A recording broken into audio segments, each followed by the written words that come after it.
Hello, John.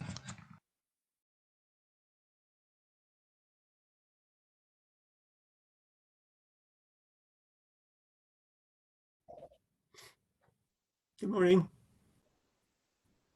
Hi, good morning, Paul. Good morning, Hi. William.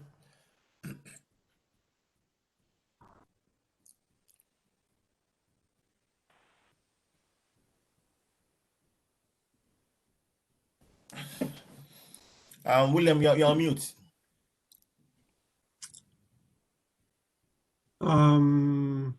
Says I'm not. No, William was the one saying. Oh, right. Good morning. Yes. Okay. Okay, Paul. Yeah. So sorry for coming in late. I'm just rushing from another meeting, so sorry for that. Mute again.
Hi, Nana.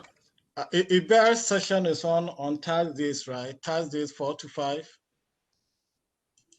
Yes, Thursday 4 to 5. And Tuesdays, hold on, let me check.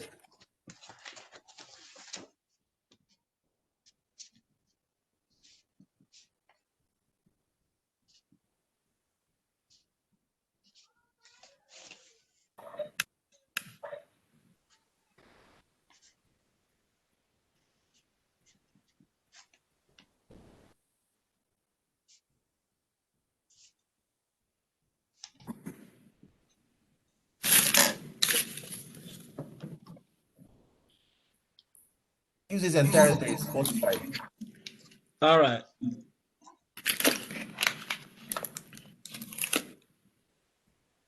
Hi, Paul. Good morning. Morning.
Hi, Paul. You can go ahead and share your screen. Okay.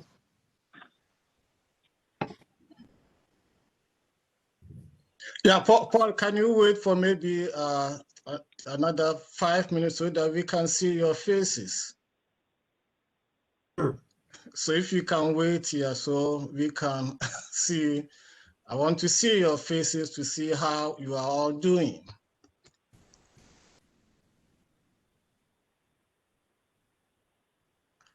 Okay, so it's 11 a.m. Eastern Standard Time. Good day, everyone, because I know you are coming from different parts of the world. Welcome again to VADSTI Virtual Applied Data Science Training Institute. If today is your first time joining us, my name is Dr. John Kwejan. I'm the director of this training. I'm a professor at Howard University. Today will be our third series. This is a modular, 8-modular series. So we've already completed 2 modules. And today will be the third module. There's also an 8th module. The 8th module is a little different from the first 7. The 8th one is a series of 1-hour presentations on current topics or current research topics. So the first one will be next week, Thursday, same time, 11 a.m. to 12 noon Eastern Standard Time. And the topic is data science application to COVID-19 and data mining in higher education. The presenter is Professor Prem Sagar. He gave the first, he was the instructor for Module 1, for those of you who were here. So he will give the first one next week, March 11th, 11 a.m. to 12 noon. Other things, the TA sessions are in full swing now. Now we have live TA sessions. Some of you attended some of those last week, I believe, and then last 2 weeks. So now the TA sessions are open or will be open. This will be on Tuesdays and Thursdays, 4 p.m. to 5 p.m. Eastern Standard Time, and Saturdays, 9 a.m. to 10 a.m. Eastern Standard Time, and Sunday, 5 p.m. to 6 p.m. Eastern Standard Time. So these are the live session that will be on WebEx, just as this one. So other than that, if none of these times will not be suitable to you, and then you have any question, just post it in Slack, and then one of the TAs will respond to you. But if you want to be on live, then these are the times allotted for live sections. So today is module 3. The topic is statistical distribution, sampling, and hypothesis testing. And then because you did so well the last 2 modules, this module we have 2 excellent presenters that we are tagging together to present or to instruct this module here. So the first instructor is Dr. Paul Kwong. Dr. Kwong is an associate director of the Department of Biostatistics and Biomedical Informatics at Mercer Health Research Institute. Their headquarters is in Maryland, for those of you who don't know about it. He has over 30 years of experience in the design and analysis of clinical trials, observational studies, and large patient registries. Paul was also served as the statistical editor for the Journal of American College of Cardiology Interventions. He served on the Scientific and Clinical Support Committee of the American College of Cardiology National Cardiovascular Data Registry. and also on the American Heart Association Epidemiology, Prevention, and Outcomes study section. He is currently the lead statistician for several NIH and industry-funded studies. His specific interests are in the areas of cost-effectiveness analysis, multiple imputation methods for missing data, analysis of sparse outcomes, and multivariable regression modules. The second instructor for today and tomorrow is Mr. William Ampe. William is the lead technology analyst for the U.S. Federal Reserve Board Division of Research and Statistics and Computational Science and Informatics. He is also a PhD candidate from George Mason University. In 2016, he received a Special Achievement Award for his leadership on two important efforts related to the R statistical programming language. William also spearheaded the formation of a community to promote the use of R across a diverse group of users at the Federal Reserve Board. In addition, William has developed and is teaching a course in R to Howard University students. He's gathered interested research assistant from the economics community at the board. Now the board means the Federal Reserve Board, to assist with the design and teaching of this class. This effort deepens ties to Howard University and its students and improve the skill set of the board's research assistant and teaching assistant who are helping to teach the course. Since 2016, William has also led efforts to help the board data enthusiast community by organizing and leading brown bag sessions in both R and Python, and add Python and Julia to his field of interest. William is also a strong advocate in making open source software readily accessible and encouraging the concept of having bilingualism in data science. So let's welcome both Paul and William by waving your hands.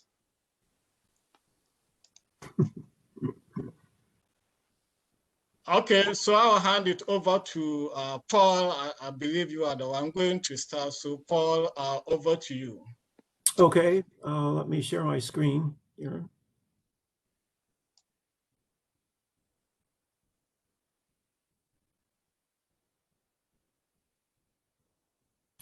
Paul, before you start, can you do a mic check? Make sure everybody can hear you properly, because I'm getting a feedback that some people cannot hear. Oh, okay. Any issues with hearing? I mean, I can hear you good here. Okay.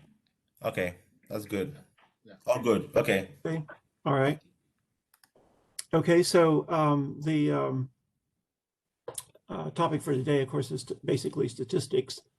And so I'm going to do an introduction to statistics. I guess the good news is that I'm going to cover basically what amounts to a semester's amount of an introductory statistics course in just a few hours. Or maybe that's the bad news. We'll see. So anyway, this is my kind of outline of what I want to cover today and tomorrow. And so along the way, we're going to have a couple of problems that William is going to help you with as far as programming in Python. And we'll see how far we get today, but we can finish up tomorrow if we run out of time today. And I guess also if you have questions I guess we'll do that just by speaking up and asking a question if you have one, or if you prefer to do it via, I believe, is there a chat or available? Yes, Slack or the WebEx. Okay. So just let me know if you have any questions as we go along here. So I want to begin with a couple of examples from published studies in the area of medical research. And these are just the statistical analysis sections that I pulled out of a couple of studies here, just to give you kind of an idea of how this is presented in the research literature. This is primarily, my examples come from medical research, but it really applies to research in other areas as well.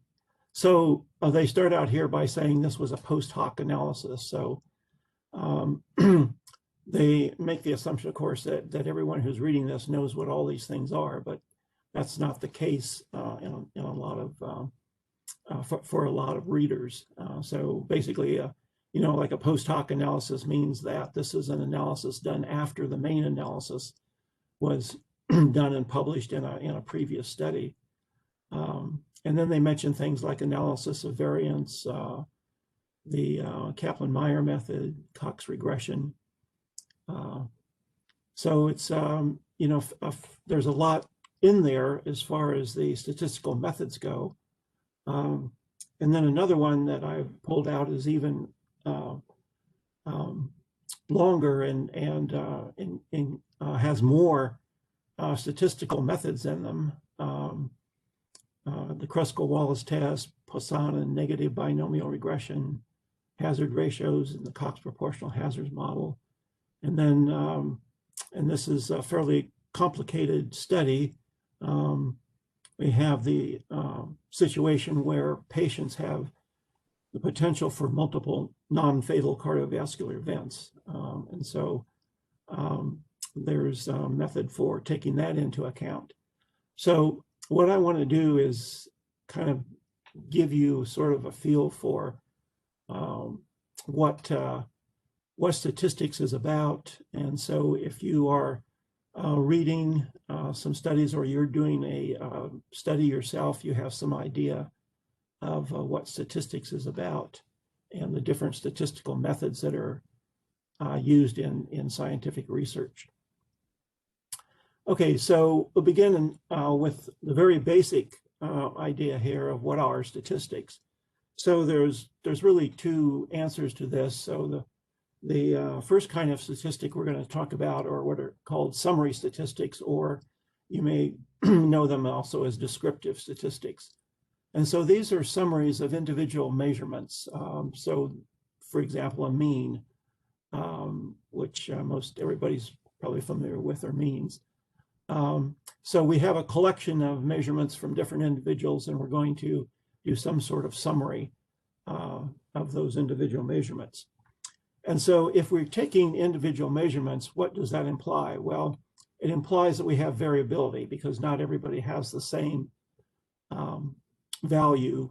And so when we get, for example, like a mean, then there's a certain amount of variability about that mean. Or if we're doing a proportion, there's variability about the proportion. So in statistics, we call these variables random variables. So for example, blood pressure, heart rate, and categorical variables like gender, race, would all be considered random variables, that is, they can take on some range of values. And so what we're doing when we calculate summary statistics, we're basically calculating summaries of random variables. So when we estimate a statistic, for example, like a mean, what does that imply? So for example, if we have a collection of blood pressures or a collection of heart rates, and we estimate the mean. What does estimating the mean imply? Well, it implies uncertainty because we're not exactly sure what value we might get for a particular individual, or we're not sure what the mean of the group might be. So what I like to have you think of when you think of statistics is think of it as the measurement of uncertainty. And that's basically what statistics is really all about, is the measurement or the quantification of uncertainty. So I want to do an example here, or give an example. And so what I have here is 144 patients, and I have their diastolic blood pressures. And so what we might want to know is what is the mean of this particular group of individuals. So how do we go about calculating the mean? Well, I think probably everyone can calculate a mean. And so it's just the sum of all the individual blood pressures. So we do that sum over all 144 patients in our example, and then we divide by the number of patients, which is 144. And so we get a mean, in this case, of my 144, about 76. So as I say, that's really straightforward. As I say, probably everybody knows how to calculate a mean, even if individuals are not statistically oriented. But another question that we need to, another entity that we need to calculate and find out is the standard, what we call the standard deviation. And in this case, our standard deviation is going to tell us how much variability there is in the measurement, or give us an indication of the average variability among our 144 measurements. So again, we have a formula here. So the first thing we would calculate is what we call the variance. And so this is the sum of each individual mean minus the average, or the mean blood pressure. And we square that, otherwise it'll come out to be 0. And then we divide by 144, or in this case, 144 minus 1. And then if we take the standard deviation of that variance, we get our average variability about the mean. Okay. And so you might ask the question, okay, well, why are we dividing by 144 minus 1 instead of 144 like we did for the mean? Well, this relates to the concept of degrees of freedom in statistics. And let me illustrate that with a really simple example here.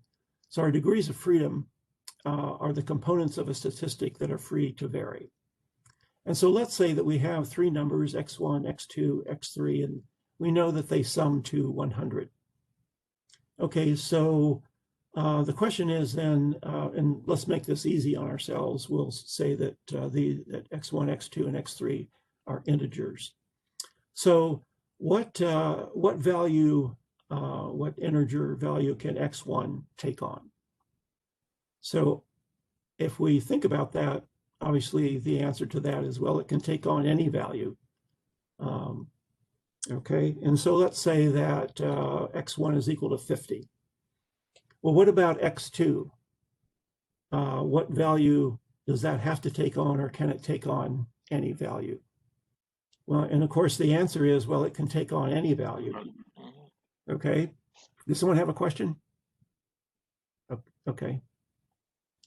So our x2 is also can be any integer.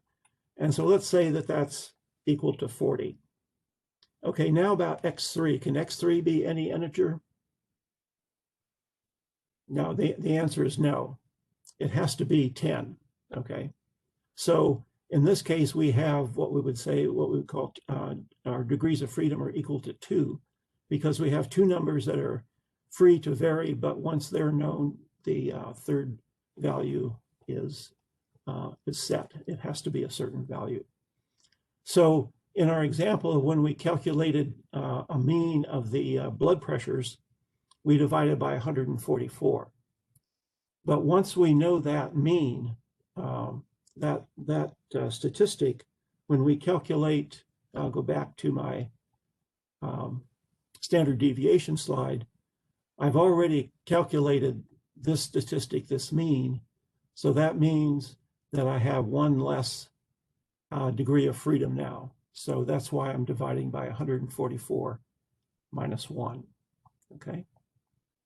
Now, if this variance is really, really large, then it probably doesn't make much difference whether you divide by the sample size or the sample size minus 1. But that's why when you see a standard deviation, a variance and a standard deviation, you've already used up 1 degree of freedom because you've estimated a mean, and now you're estimating another statistic. Okay, so at this point, I'm going to take a break and turn it over to William, and he has Python code to calculate the mean and standard deviation, and he's going to use the blood pressure data that I presented earlier. So our plan is, as we go through this, there are certain applications of the concepts that I'm talking about that we'll go through. I don't know that we'll have time to do all of them, but we'll maybe do a couple, and then you'll have some time to work on them on your own, or if maybe we have some time tomorrow to go through them. So William, I'll turn it over to you. Okay, thank you, Paul. Sorry, just a moment. Let me share my screen now. Just a moment. Okay. So let's try it one more time. Okay, so you should be seeing something similar to what I'm seeing here. If not, just let me know. I think everyone can hear me. So as Paul mentioned, we do have Python and other computational software, computational statistics software that would help you compute these things in the most efficient way. So that's what this segment of the lecture is going to cover. We don't have enough time, otherwise it would have been a breakout session. Now, if you want to follow along, there is, in your Codio, there is a file called Intro Statistics, Introduction to Statistics in Scientific Research Student File .ipython notebook. Now, what I'm going to do is I'm going to introduce you to the IPython notebook concept very fast, and then show you how you can do this on your own. So if you could please open the IPython notebook, and then we would go along through here shortly within the next minute. Depending on whether you've opened yours before, you may see something that looks like what I have here, or you may see something that looks really wretched like this. Now, this can throw students off. Okay, so how do you turn this into that beautiful thing? And if we have time during the TA session, go through all that. But if you see something similar to what I see now, what you will do, you can run it, or you can just hit Control Enter. Now, Control Enter would execute the cell. So what you've seen in Python, this is Jupyter Notebook primarily, is the cell concept. Now, cells allows you to really capture your code in blocks so that you can run segments of the block. It is good for debugging, and it's good for learning. So if you see something similar to what I have here, you hold down your Control key, and at the same time, you press Enter. Now, let's try that. If you press Control Enter, you would see that your current cell, which has a green marker next to it would execute, and it will turn that text, which is a markdown, into a viewable, nice document, okay, or a segment of the document. So now let's look at the code. The code section would look slightly different from the markdown section. Okay, so the code section will have a number indicating that you can actually write a Python code in there. Okay, and if you don't see a number tied to it, it means you haven't run that cell. If you see a number, it indicates that you've run the cell, and the count indicates how many times or what is the command level of this current cell that you have executed. So if I keep hitting it, you see changes. Okay, so this means I've run the cell 10 times now.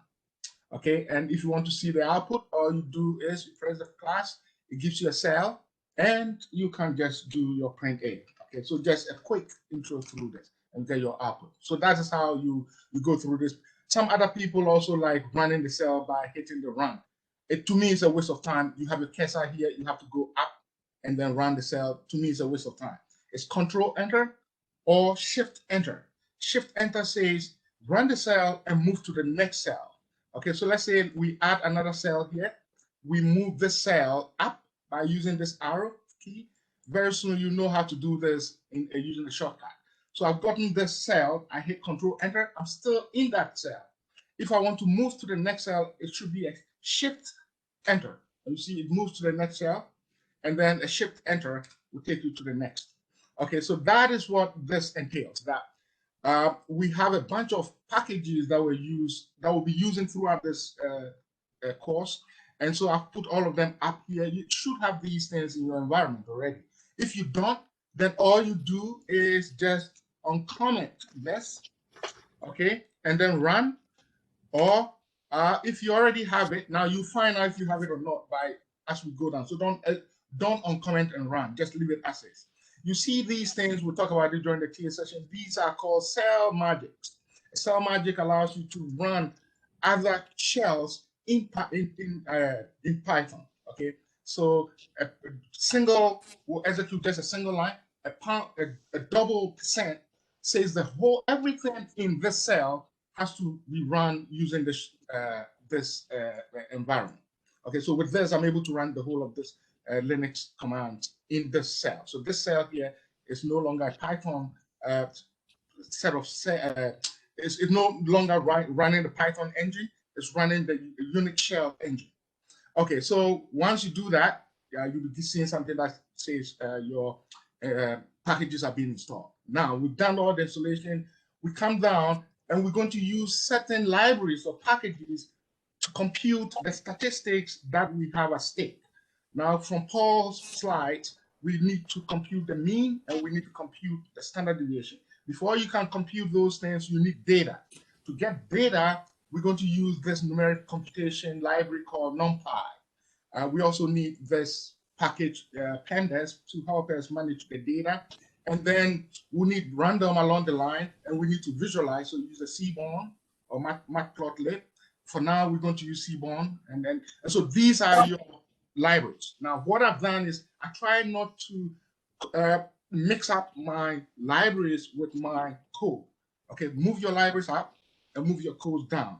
Anyone takes a look at your program, it makes clear sense what you are trying to do. So at this point, you hit Shift Enter or Control Enter.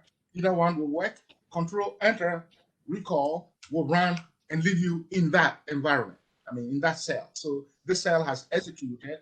This cell here, depending on how, whether you've run it before, you're going to see something that looks ugly like this. If you see something that looks ugly like this and you can read, remember it's Control Enter or Shift Enter. I don't want to go too fast, so I'll use the Control Enter so that it executes and it leaves me in there. Okay, it renders the text in a nicely readable format. Now, this is the real Python code that you've been waiting for.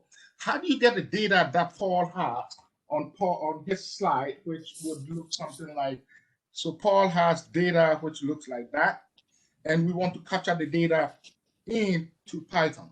All I did, I highlight this and put comments in them, and you can do that in Notebook, you can do that in VI, Emacs. Okay, so once you do that, the data comes to Python this way. You have a variable. Remember we said NumPy. We need to have the variable in an array format. Okay, so we could have it in very different format, but we choose the simplest array format. An array says, hey, you know what, this is, and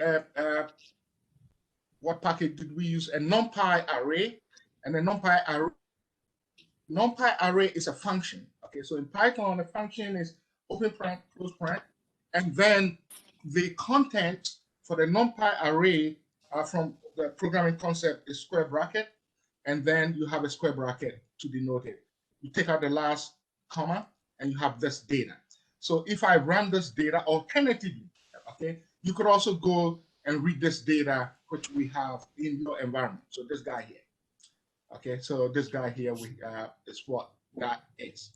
Now, once you do that, you're going to have data that looks like similar to what you just put in.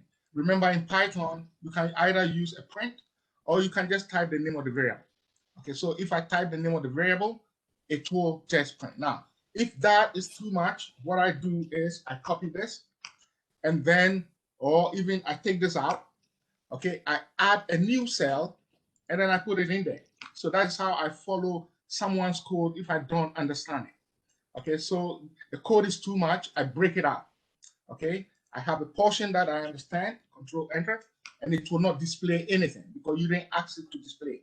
I pull in the data, I pull in the data. Okay, so this will destroy that data. I can call this a data one. And then at this point, I can just say, show me data one. And I can also say, show me data, the original data. Now, look at what will happen in here. Even though I'm asking it for two data, it's going to only show me the last one. Okay, so what happened to the first one? You can do a pound and see the first one, or you can do a print. And that is where print comes handy. So once you have a print, okay, a print is going to say, hey, print it. If you don't use a print, then your console, which is what you've seen, gets overwritten. So the first time you see the DBP being displayed, it will display. But then you also display DBT1. So your output environment gets overwritten, and that's why you only see one output. If you want to see both outputs, then you have to do a print, and there we go. You have a print and a print. How do you distinguish between the two? You can put some text in there, so you can say this is 1, okay, and this is 2. Okay, you put a quote. This is 2. Okay, so I'm just doing baby steps here, but we'll be going at full swing pretty soon. Okay, and I have this is 1, this is 2. They're still looking very ugly, so you can do something like this and distinguish 1 from 2. Okay, you can distinguish 1 from 2 by using this. And this is 1, this is 2. And you see your output looks much cleaner and nicer. So we'll talk about this throughout the TA session. So don't worry about this if you don't understand. The main thing to understand is how do I get data into Python? And then what do I do with the data, which is what Paul just went through. So then we're going to compute the mean, the standard deviation, and then Paul answered this.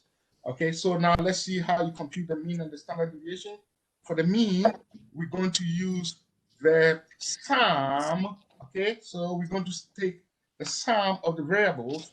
Okay, you see I went up and then do the plus. I don't want to destroy the instructors. I don't want to destroy, or I have too much information here, which is making it very difficult for me to understand. So I take one line at a time, and I just use a plus, okay? With the cursor being in your current cell, a plus will open a cell, a free cell for you to write in. And you can move the cell around by using the up-down arrow, okay? So this will move my cell up to move my cell down. Okay, so now I have a cell up, so I compute it. And the reason I do this is then I will be able to, DBP hasn't been defined. Okay, let's go up and define DBP. DBP is a NumPy. Let's try that again. It's not loaded. Okay, sorry. Let's try that. Okay, cool. Now we do the sum, and the sum has been computed. And how do you find the output? You just do this, and you have the sum. Okay, so I have the sum. And how do you compute the mean? Paul mentioned it. You just divide by the length. Okay, so I come down here, do a plus, and see what the length is. You can count it, or you can do the LEN. This is a function in base Python. A function in every language is open close parent. Okay, so you have that. So now when I divide my sum divided by my length, you're going to get the mean. There we go. Okay, so that's what I have in here. And I put a little bit of fineness in my output because I want to look very close to what Paul has. A scientist would look at this and say, oh, can you run it to 1 decimal place? And that is how you do it in here with a percent. This is formatting. We'll talk about this, but this is my output. So that's how I compute a mean. Once you have the mean, you do the same thing to compute the standard deviation just by following Paul's output. Okay, so if you look at Paul's slide, it says the standard deviation is just the deviation from the mean all squared divided by n minus 1, because you have n minus 1 degree of freedom. And there we go. We got both. We computed the variance, and then we found the square root of the variance. Okay, and the square root is in NumPy, numeric computation. So if you don't know where to find the function, you just Google. You just say Python find square root, and then you see an example, and you see something that looks like a dot. Anytime you see a dot in Python, pay special attention. The thing that comes before the dot tells you the package that the function or the method is in. This behooves you to be using dot in your variable names. If you start using dot in variable names, you're going to get an error. You use underscore. And that's why you see me using a lot of underscores. Some languages do allow dots, but to Python, a dot is a special, it denotes something special. It says, go to a package that has been aliased or the package that has not been aliased, and then look for a function in the package. That's what the dot implies. Okay, so we found the mean and the standard deviation, and that is what we've done with Paul's 10 minutes. Alternatively, there is a package called Statistics. Now, what Statistics does is that it allows you to compute the sample standard deviation and the variance by incorporating the n-1. So you don't have to worry about this. Okay, so Statistics does the same thing for you in a much quicker way, in a way that the statistician thinks. Okay, so that is it. Alternatively, when you go home, the third thing that this student file instructs you to do is to try and do the challenge by writing your own function and doing your own output, like plotting the data. Okay, so without wasting my time, Paul, I'll pass you back to Paul, but you can do something similar to this, or look at the actual distribution of the data. That would look something like that. Okay, you may be getting some warnings depending on the version of Python. Don't worry about it for as long as you get the output. If you get an error, yes, but if you get an output, then the warning is just a warning. We'll worry about it during TA session. I left it here so that it's not a surprise to you when you see it, but eventually we will get rid of it. And these are some of the things. When you have outdated packages, you get warnings. Okay, Paul, so I don't want to take more of your time, so I'll pass you back to Paul to continue with the lecture. Okay. Okay. Let's share my screen again. Okay, cool.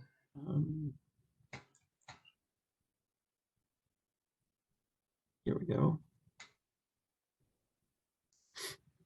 Okay, so let me just say, go back a slide or two here. So when we present statistics, the number of digits that we present and the number of decimal places corresponds to what the real values are. So, for example, in this case, like blood pressure is given, diastolic blood pressure is given as a whole number, as an integer. So if we would report this, we would report a mean of 76. In other words, you basically just round up or down. And our standard deviation was, I think, what was 11 point something. So you would just report that as 76 plus or minus 11. I just, point that out when you're either doing statistics or you're reading journal articles. Okay, so that's just kind of a real brief introduction to descriptive statistics or summary statistics. We could do the same thing for proportions or other statistics like odd ratios, which we'll actually do later on. So now what I want to turn to is what we call inferential statistics. And so as the name implies, we're going to use statistics to make inferences about some outcome in our study or in our research. And so basically we want to know how to compare two or more statistics like means or proportions.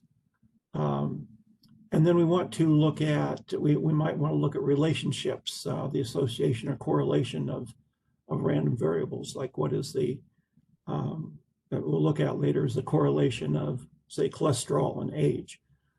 And then we might want to do prediction models of an outcome. So maybe we have certain demographic variables of patients, their comorbidities, some other information, lab values maybe, and we want to use those to predict some outcome, like survival or readmission, hospital readmission. And so the way that we express this is our dependent variable, which is our outcome, is a function of a set or one or more independent variables. And then I've put on this formula the error plus error. And this is where statistics comes in, because this is a very important part of the relationships that we're looking at here, is what is the what is the error variance or what is the degree to which our relationship here might vary. Okay. So there's two things that, or actually, well, three really, that determine the type of statistic that we'll use, like a t-test or a chi-square. And the first one is, what type of measurement scale do we have? And probably everyone is familiar with these categorizations of measurement scales. And so the first one is a continuous scale. And so we have an infinite number of points along the scale, and where the distances between scale points or scale divisions are all equal. So for example, height, weight would be examples of continuous measurements. So in terms of, say, distance, what we mean by the between scale points are equal, so that the difference between, say, 1 inch and 2 inches is the same as the difference between 9 inches and 10 inches. Then the second one is what we call an ordinal scale. And ordinal means that they're numerically ordered, but the distances between the scale divisions are not necessarily equal. And so cancer stages or cancer grades are good examples of this, where stage 1, stage 2, stage 3, stage 4 cancer indicates an ordinal progression, but the scales are not necessarily the same between, say, stage 1 and stage 2 is not necessarily the same as the difference between stage 3 and stage 4. Another type of data is just counts. So for an example, we might have the number of infections in the ICU, intensive care unit, and say we might look at this over a 1 month or maybe a 3 month or 6 month period. And then we have nominal data, where the values are just labels. There's no numeric information carried in them, obviously gender, race, other categorical variables like that. And then finally, we have what's called time to event data. And here we actually have two variables. We have the time, obviously, and time is continuous variable. And then we have the event, which is a dichotomous variable. survive, not survive, positive, negative, yes, no. But we have, in addition to just the event, yes or no, we have the time to the event.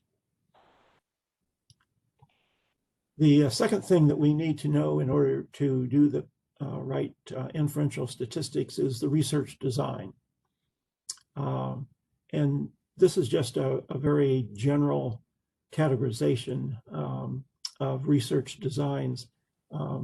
Many of these have sort of subcategories, but basically we have retrospective studies where you're looking backwards, so to speak. In other words, you have the data, you have the outcome, and you have the, say, the treatment groups or the medication groups, whatever they were,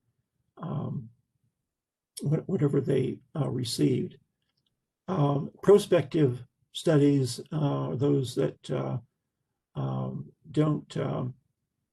you don't know the outcome. You're following patients over a particular time period, or just you're getting the information at one time point, but it's prospective in the sense that you don't know the outcome yet. And I'm using this in what we call cohort studies or non-randomized studies. And then finally, sort of the gold, what it actually is the gold standard of research designs, experimental or randomized designs, where patients are randomized to treatments or therapies or medications, whatever the particular grouping is that you're interested in. And so experimental designs are also prospective in nature. That is, you don't know the outcome, but the primary thing is that you're randomizing patients, and patients' similarities or differences are in a sense washed out by randomization. In other words, things that might confound your results are washed out by the randomization.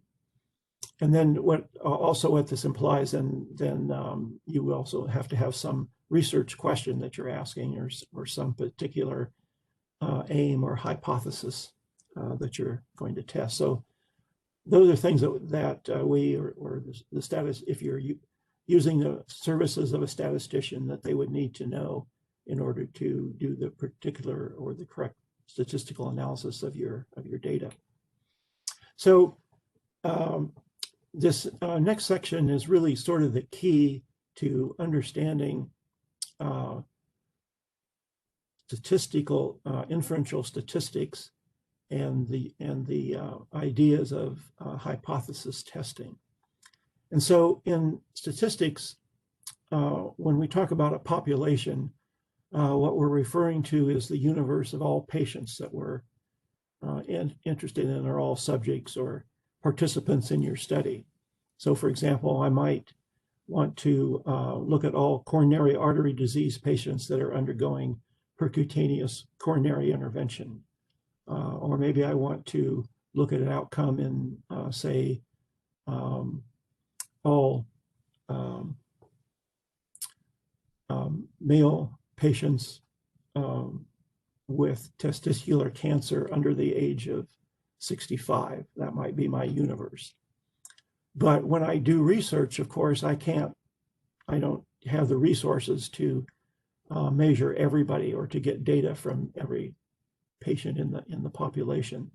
So research is based on samples that you take from a universe of subjects or from the population. And these might be drawn at random, or they might not. They might be just a convenient sample. But the bottom line is that when you sample from a population, a potential bias that's inherent in your estimation of your statistics or doing your analysis is what we call random sampling variability, or chance. And so I want to take some time to illustrate this. And so what I have depicted here is the population. And in statistics, we assume that there is a population parameter. In this case, we'll just use a mean. So we'll designate that by the Greek letter mu. So there's a true population mean. And let's say that we want to draw a sample from that population to estimate that mean. And so when we do our research, of course, we only get one shot at it here. We only have one research sample. But our statistic that the statistics that we're going to calculate is based on the idea of repeated sampling. In other words, if we were able to draw repeated samples from this population, we would find that the mean, the population mean would, or that the mean of all these research sample means would equal the population mean. Okay. So I'll repeat that again as we go along here, that the idea of statistical analysis is based on the concept of being able to repeat sampling over and over again. So let me take an illustration here from my blood pressure data. So from the blood pressure data that I had, I drew several samples with n equal to 5. In other words, there's 5 individuals in each sample. And so the first sample here, I have an individual with a mean of, or with a blood pressure of 63, then 73 for the second patient, 61 for the third, and so on. So I have 5 individuals in my sample that I drew from the 144. And so I calculate my mean for that particular sample. And since I have, a hypothetical set of data here, then I can repeat that. So I can draw another sample of size 5 with an n equal to 5. And I can do that for a large number indefinitely. I've just done it for about a dozen here. And what I've done then is I have ordered the means of each sample from the lowest to the highest, okay? And you can see that each of these samples is a representation of the population of my 144, but you can see that the means of each sample are not all equal, okay? And remember the mean of our 144 blood pressure samples was equal to 76. So you can see that some of these samples, the sample mean is pretty close to the population mean, but there are others that are not so close to the population mean, okay? And this distribution of the means is what we call a sampling distribution. Okay, so a sampling distribution is a distribution of statistics. The individual 144 blood pressures that we looked at earlier, that's a sample of data, okay? So I want to really make sure that that's clear when we talk about a distribution of statistics, like a mean or a proportion, odds ratio, whatever. We're talking about a distribution of statistics, okay? So if it turns out, of course, is that our larger that the sample, then the more accurate the estimation of our population parameter. And we'll see why in just a minute here. And our basic question that we want to know, although we'll never know it for sure, is the sample representative of the population? Or did I happen to draw some sample that's not really representative of the population? So we've already talked about the standard deviation. And so I need to introduce another term related to variability, and that's the standard error. And so remember, the standard deviation is variability of data about its mean, okay? A standard error is the variability of a statistic. In other words, the standard error is, if you kind of think of it as a standard deviation of our sampling distribution. And so, for example, the standard error of the mean is the standard deviation of the data divided by the square root of the sample size. And so you remember I said that the larger the sample, the more accurate our estimation. And you can see why that's the case, because in our sampling distribution, our standard error, our measure of variability, is going to decrease as the sample gets larger. So in other words, if I had a standard deviation of 11 and I divided that by the square root of 5, that would be a number that's larger than if my sample size was, say, 20. So I would divide 11 by the square root of 20, and that would give me a smaller standard error or smaller variability of the statistic. Okay.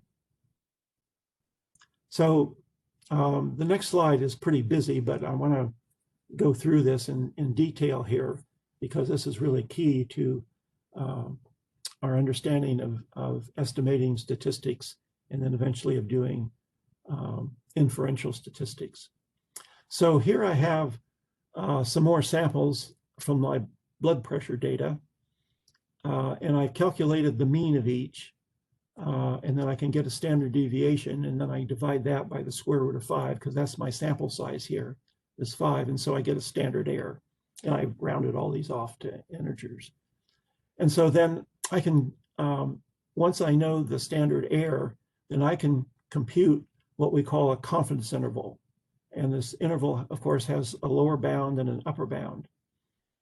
And if you talk about a 95% confidence interval, what that means is that, or how you calculate that, it's the mean plus or minus 2 times the standard error of the mean. And I'll look at this in just a second, in a minute or two here, as 2 is the standard deviation units of a normal distribution that defines 95% of the data. And so for each sample here, I calculate a confidence interval about this mean. And so the concept here is that over repeated sampling, my confidence interval will include the true population mean, which was 76, 95% of the time, or out of every 100 random samples, my confidence interval will include the true population mean 95 times. Okay, but that of course means that there's a few times, and in this case 5 times out of 100 when it won't. And you can see here just from a few calculations I've done here that there's a couple of samples here where the confidence interval does not include the true population mean. Okay, and as I mentioned, then the larger the sample size, the smaller the standard error. And so if I had 10 patients in my sample instead of 5, then my standard error would be smaller and my confidence interval would not be as wide as it is. Okay, so the idea here is that the confidence interval gives you an idea of where, based on your sample, the population mean might be. And the smaller the confidence interval, the better your estimation.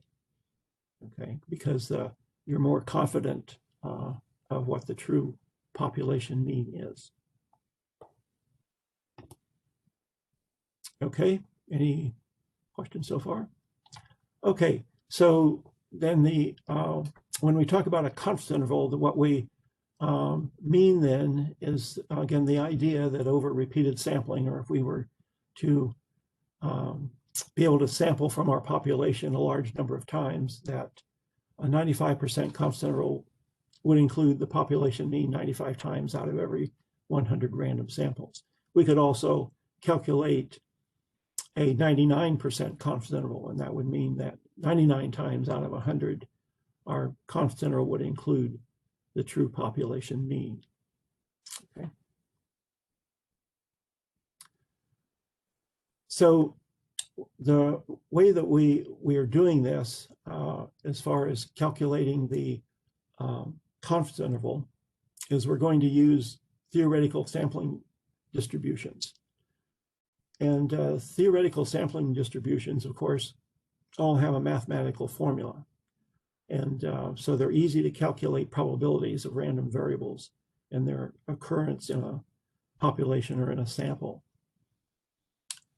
So the one that's probably most everyone is most familiar with is a normal distribution. And so the normal distribution is defined by two parameters, its mean and its standard deviation.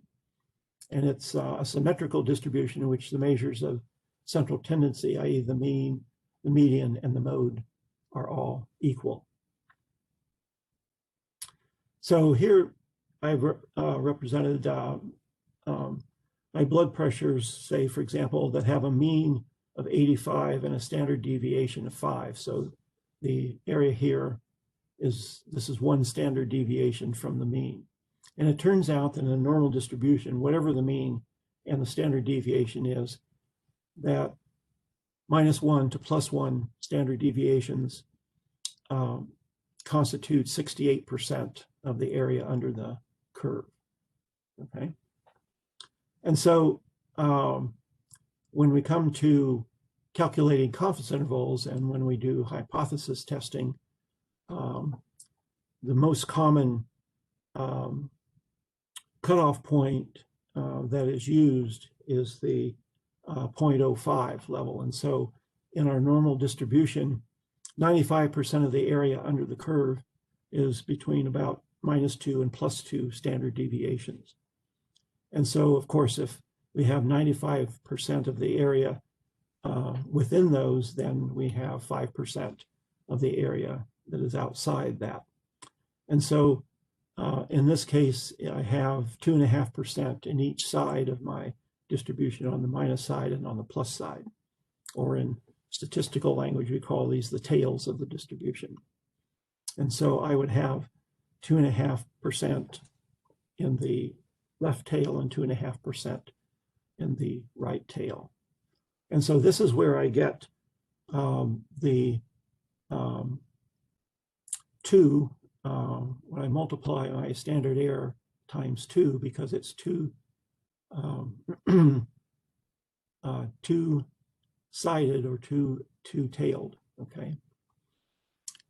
And other theoretical distributions that we'll encounter are, these are not all of them, but just some of the more common ones. A chi-square distribution, which we use for contingency table analysis and goodness of fit statistics. A t-distribution, which looks like a normal distribution, except the sides of it or the tails of it are a little bit wider or thicker. And then an f-distribution, which we use in analysis of variance. But the thing about all of these distributions is that they're sample size dependent, okay? And as sample size tends to get really large or tends to infinity, these theoretical distributions here then begin to look like a normal distribution, and at infinity become normal distributions, okay? So for many of our statistical analyses that we do, we're going to use some of these other theoretical distributions. Some will use the normal distribution, but basically our statistics are, as I say, dependent on the size of the sample, and the probabilities that we get based on the theoretical distributions will be dependent on the sample size. Okay, so I want to talk about, and then I think we'll probably take a break here pretty quick. So when we do inferential statistics and we talk about something being statistically significant, there's really two sources of variance for all statistics that we compute, known variance and unknown variance. And our unknown variance, as I indicated earlier, is what we call is the error in our model or our statistical formula. And so basically all statistical tests are looking at the ratio of the known variance over the unknown variance. So for like example, a t-test is say the difference between two means divided by the standard error of the difference between two means, which is the unknown part of our test. And so a p-value then is the probability of obtaining a value of our test statistics that's equal to or larger than our observed value just by random sampling variability or by chance. And so when you read about or you see p-values in the research literature or in the studies that you're looking at, that's what a p-value means, is in a sense what is a probability that my results occurred just by random sampling variability. So I think I will stop there and take a break in terms of if you need to take a restroom break, you need a candy bar break, you need a soda break. We'll take about 10 minutes or so, and then we'll come back to looking at the hypothesis testing concepts and how we use the p-values and the concept of random sampling variability to test a hypothesis. So let's see, I have, what do I have here? I've got about, about 7 minutes after noon. So why don't we take a break till about, say 12:17, I guess, or 12, say 12:20, we'll round it up there so we don't get it. So like I say, if you need to get up and stretch, take a restroom break or whatever you might do, we'll do that at this point, and then we'll come back.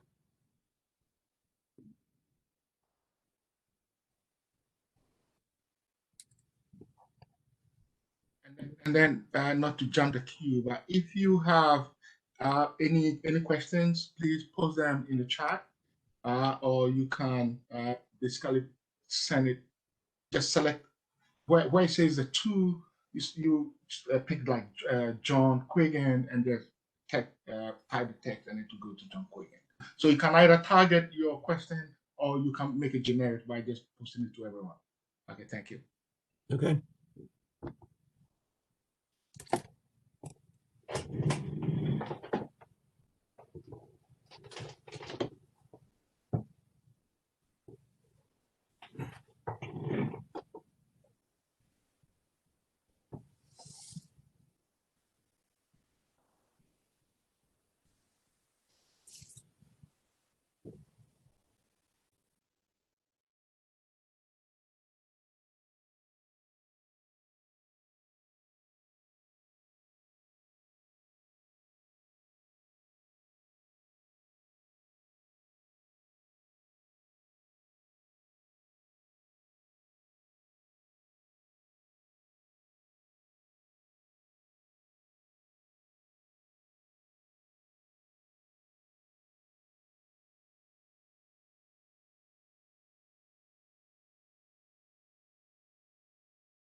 let's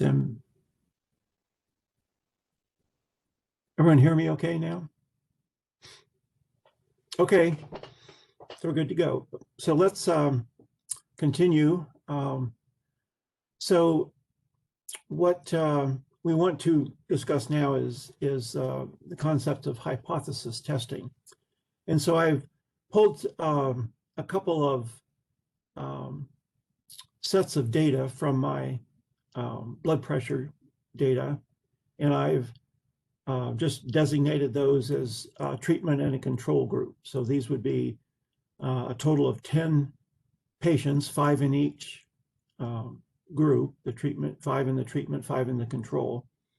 And so I've calculated the mean blood pressure for each group. And so my hypothesis here is whatever my treatment is lowering blood pressure.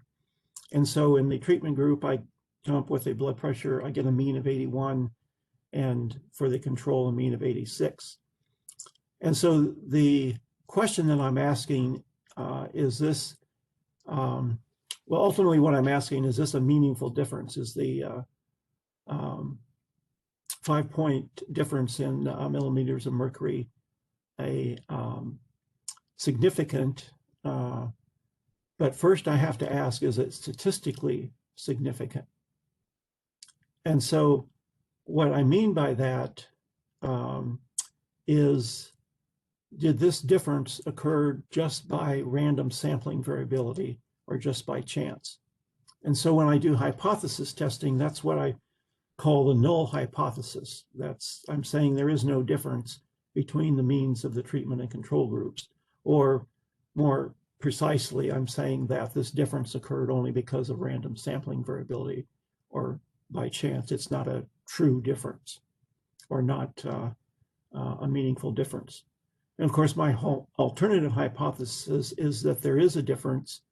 And when I talk about that in statistical terms, what I mean is that I'm going to do a test to see if this difference was more likely to have occurred by random sampling variability, or can I reject my null hypothesis and say, well, the difference was unlikely to have occurred just by chance or just by random sampling variability. So, let's see here. I got stuck here. Oh, there we go. Okay. So in doing hypothesis testing, I start out by assuming that the null hypothesis is true. In other words, I'm going to say that there is no difference. There is no statistical difference between my means in this case. And so the statistical test that I'm going to do, which in this case is going to be a t-test, that gives me the probability of obtaining the value of this test statistic or larger just by chance. And then by inference, whether the differences are statistically significant. And so if I can reject the null hypothesis and I can say, well, there's a very small chance that the differences occurred just by random sampling variability, then of course I have the question, well, even though there's a difference that's statistically significant, is it clinically significant, or is it meaningful, or does it make sense in terms of its application to the real world?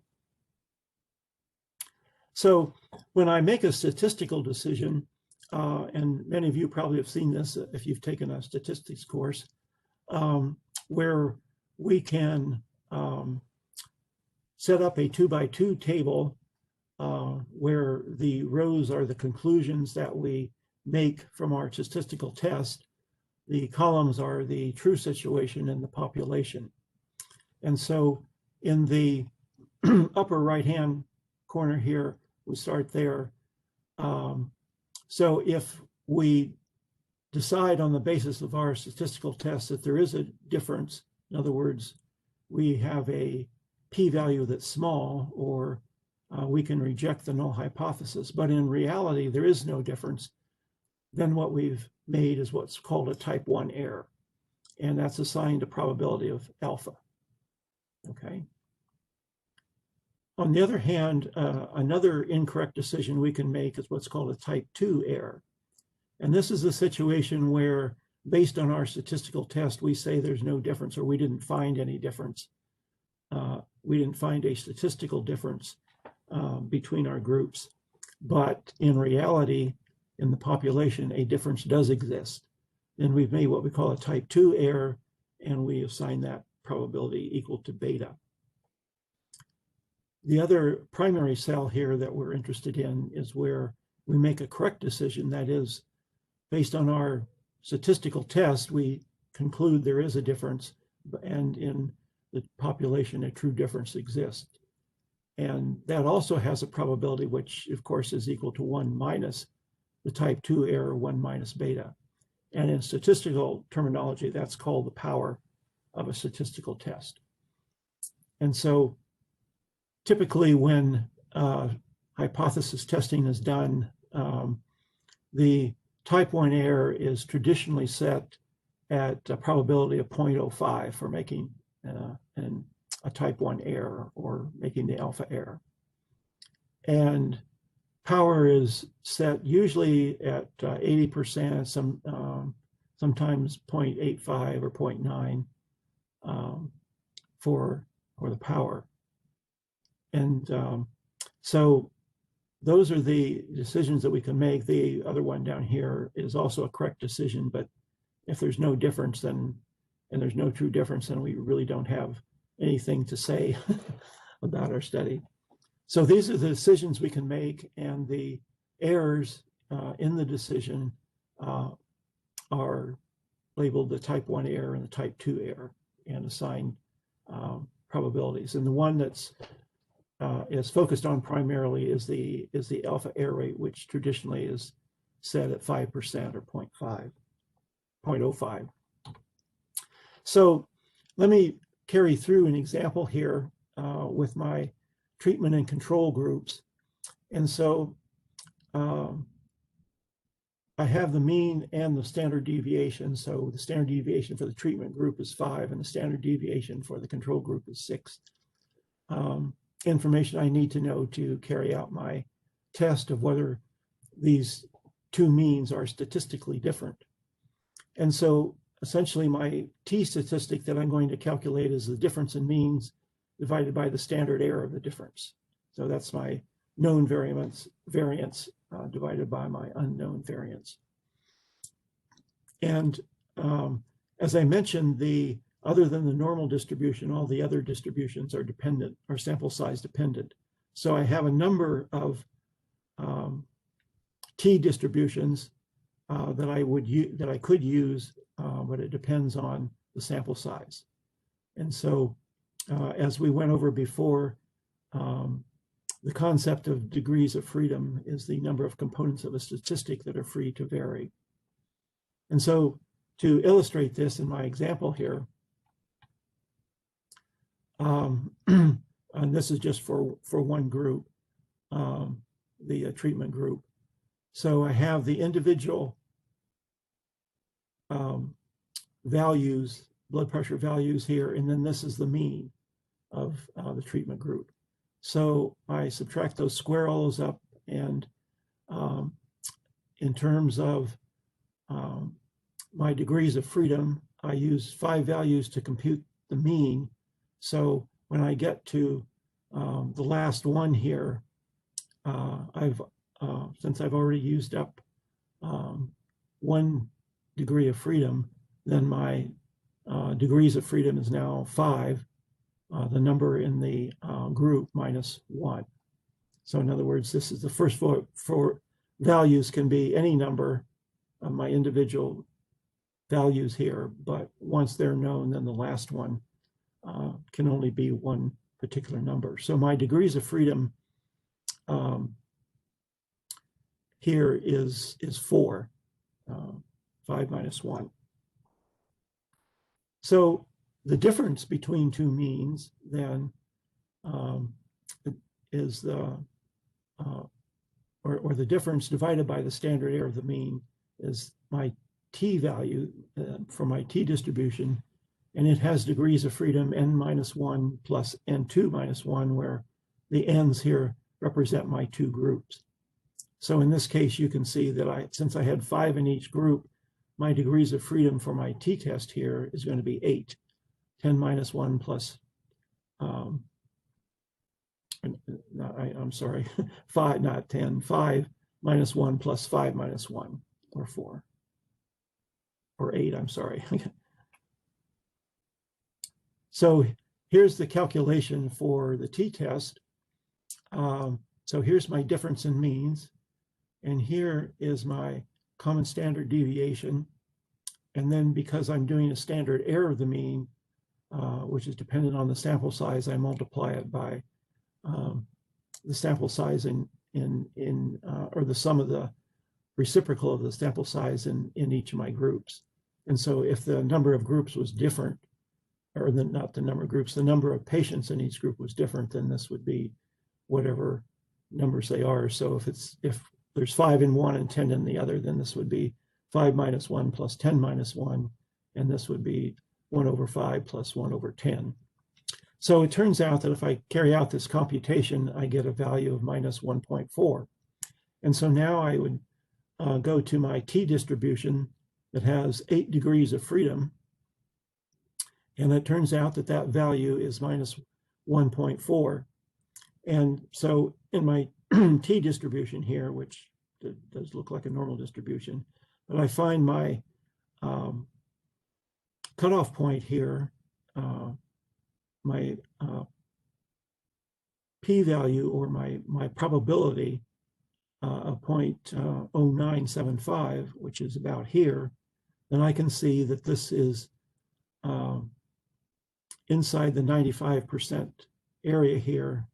And if I have 2.5% on each side here, it's the p-value here, the probability value is greater than 0.05 if that was my cutoff point. Okay. So in terms of my probability value that I got from my t sampling distribution, and typically you want to do what's called a two-sided test. That is, you don't know for sure which mean is going to be greater than the other, so you do a two-sided test. So our p-value for a two-sided test here would be almost 0.2. So in this case, then we would say we failed to reject the null hypothesis at the 0.05 level. In other words, our p-value is greater than 0.05, so we're going to fail to reject the null hypothesis. And so what does this mean, or what can we conclude? Well, often you'll see that what is concluded in the literature is that there's no difference between the treatment and control group, or that the treatment does not lower the heart rate. Well, that's not a conclusion that you can make just because of the nature of hypothesis testing. So the best statement that you can make is that there's no evidence for a treatment effect. You can't say that there's no difference because you don't really know. Your study might be underpowered to find a difference. It might have happened, by chance. There could be a difference, but you made the wrong decision. But you can't say for sure that there's no difference between the two groups. And so the correct statement is actually, we didn't find any evidence for a treatment effect. Okay, so that was looking at difference in two means. So what I want to focus on is categorical outcomes. And we'll stick with two categories here to make it easier. So let's say that we have a treatment A and a treatment B. And so in treatment A, 84 out of 184 patients had a positive outcome. And in treatment B, 72 of 202 patients had a positive outcome. So our question is, or our hypothesis that we want to test, is this proportion of positive outcomes statistically different for the two treatment groups, A and B? So how do we do this? Well, it's very similar to doing, in fact, what we're doing is basically a t-test for proportions. So if I calculate the proportion for group A, that's just 84 over 100, or 0.45, or if you're making this a percent, 45.7%. And then this is the standard error of this proportion. which for proportions, the standard error is just the proportion times 1 minus the proportion. And then because I have 184, I divide that. And then my standard error is the square root of that. And so the proportion in treatment B is 72 over 202, or 0.356. And so that's and it's corresponding standard error. So this is the question I'm basically, or the hypothesis that I'm testing here is a 45.7% statistically different from 35.6%. Okay, and so here is the calculations that you would go through. I believe that William has a Python exercise in this. We probably don't have time to go through it now, but you can work on that either later on your own time, or we may have some time tomorrow to do some of these. So I'm going to use the normal distribution here. It's referred to as a z-statistics. So it's the difference in proportions divided by the standard error of the difference. And this is, again, similar to the t-test. My standard error is the square root of the proportion times 1 minus the proportion times 1 over the n1 plus 1 over n2. And so I've calculated this out here so you can sort of see how you do this. So my difference in proportions, my delta in proportions, is 0.45 minus 0.356, or 0.1. The proportion here for the overall is 156 over 386. And that turns out to be 0.4. And then 1 minus that is 0.6, roughly. And then for the rest of my standard error term here, it's 1 over 184 plus 1 over 202 is equal to 0.0104. And so then my test statistic is the difference in the proportions, 0.1 divided by my standard error of the proportions. And it turns out that I get a z-value of 2.0. And so if I were to look at my normal distribution, I would get a p-value of 0.045. And this is two-sided, so in each tail I have about 0.02 percent of the area under the normal curve.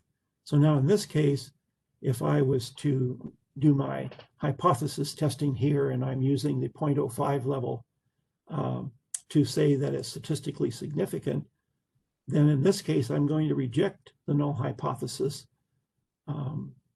that it's due to sampling variability or chance.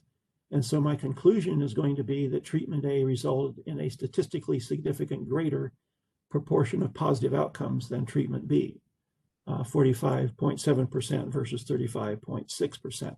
So in other words, based on my statistical test, I would say that there's a small probability that this difference occurred just by random sampling variability or chance. And so when that occurs, then what you want to say is that treatment A is better than treatment B. Of course, again, this is just a statistically significantly finding, but since you have found a low probability that that's the case, then you can argue that, well, treatment A is better than treatment B. Okay. So we can do this another way also, using the chi-square distribution. And so what we can do is we can create a row by column table of treatment groups and outcomes. And then basically what we're going to do for the chi-square statistic is we're going to calculate the square difference between observed and expected frequencies. We'll divide that by the expected cell frequency, and then we're going to sum that over all the cells. And so the expected value in a contingency table is the row totals times the column totals divided by the grand total. I'll give you an example of that in a minute here. And then our chi-square distribution has degrees of freedom equal to the number of rows minus 1 times the number of columns minus 1. Okay, so for an example here, I have, again, an A and a B, a treatment A and treatment B, and this is the outcome, either positive or negative in the columns. And then I've put each cell numbers in here that we have, okay, which is the same as I used before with the test for differences in proportions. And so there's 184 in treatment A, 202 in treatment B, 386 total patients. There are 156 positives and 230 negatives. So to calculate a chi-square, as I mentioned, and this is in terms of looking at the formula, so the expected, I need to calculate the expected values for each cell. And so as I mentioned, that's the row total times the column total divided by the grand total. So for expected value here, for cell number 1 is 184 times 156 divided by 386, okay?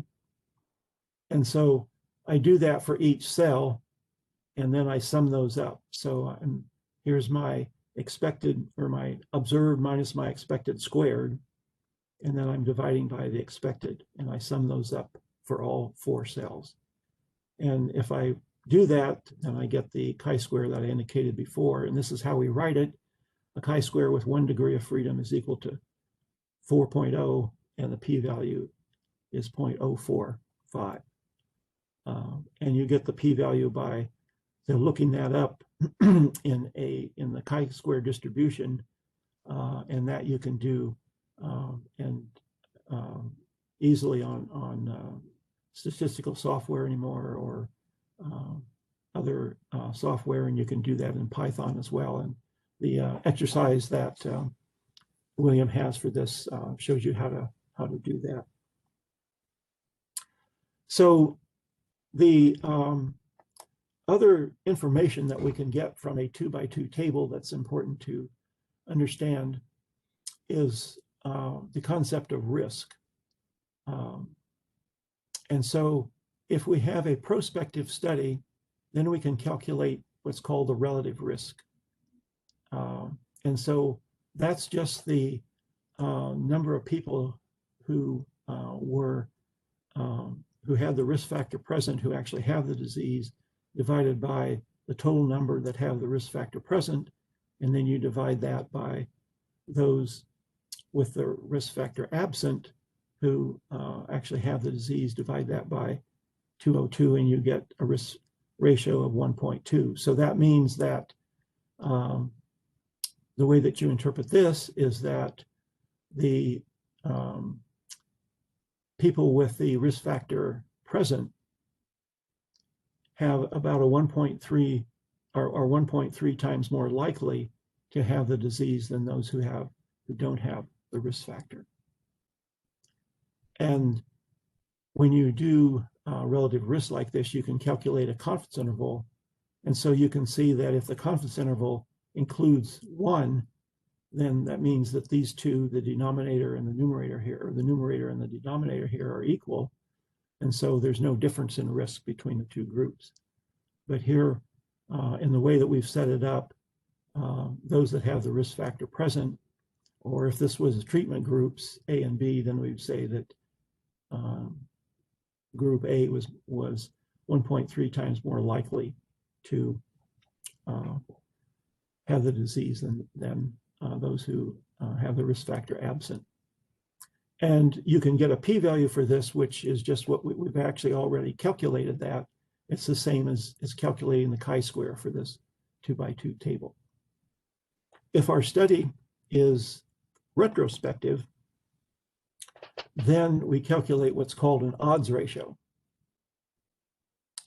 And so in this case, the reason that we have to do that this way is because our study is retrospective. In other words, we already know who has the disease and who doesn't, who has the risk factor present and who doesn't.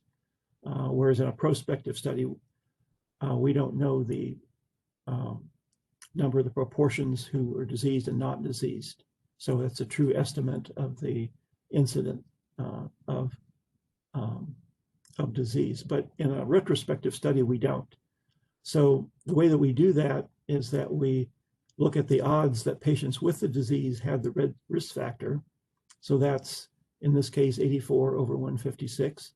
And then you divide that by those that have the disease, but the risk factor was absent, which is 72 over 156. And then we do the same thing for those without the disease,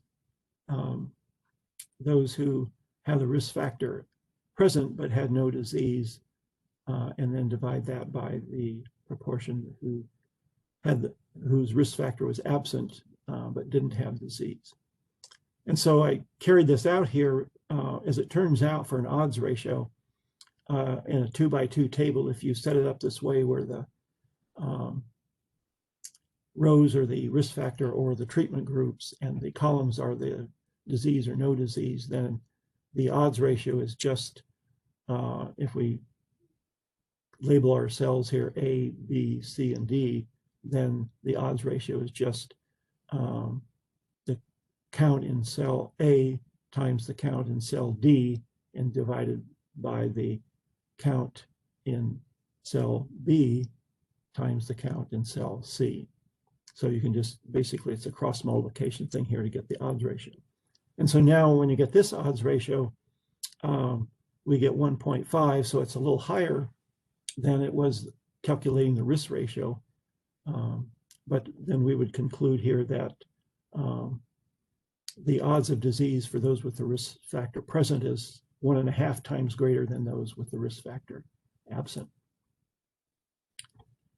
And so for the risk ratios or odds ratios, we use the risk ratio because in a prospective study, we get estimates of the true incident rate, but in a retrospective study, we don't. The samples are from some population where we already know the disease, no disease status. It turns out, though, that when the incident rate is small, that both the risk ratio and the odds ratios are pretty much equal. So that's looking at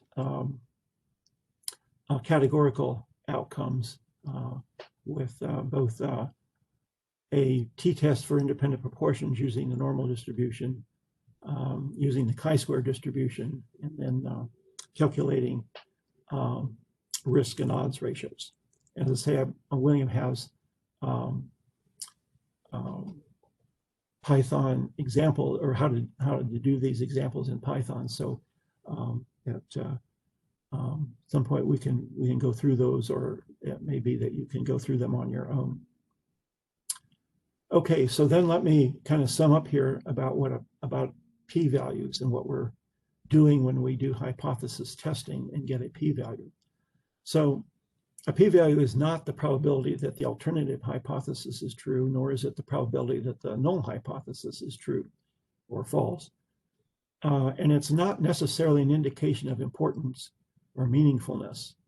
And so sometimes you'll see the differentiation between statistical significance and clinical significance. And oftentimes in the literature, the research literature, you'll see people use the term highly significant, where you get a really small p-value, 10 to the -4th or 10 to the -6 or something like that.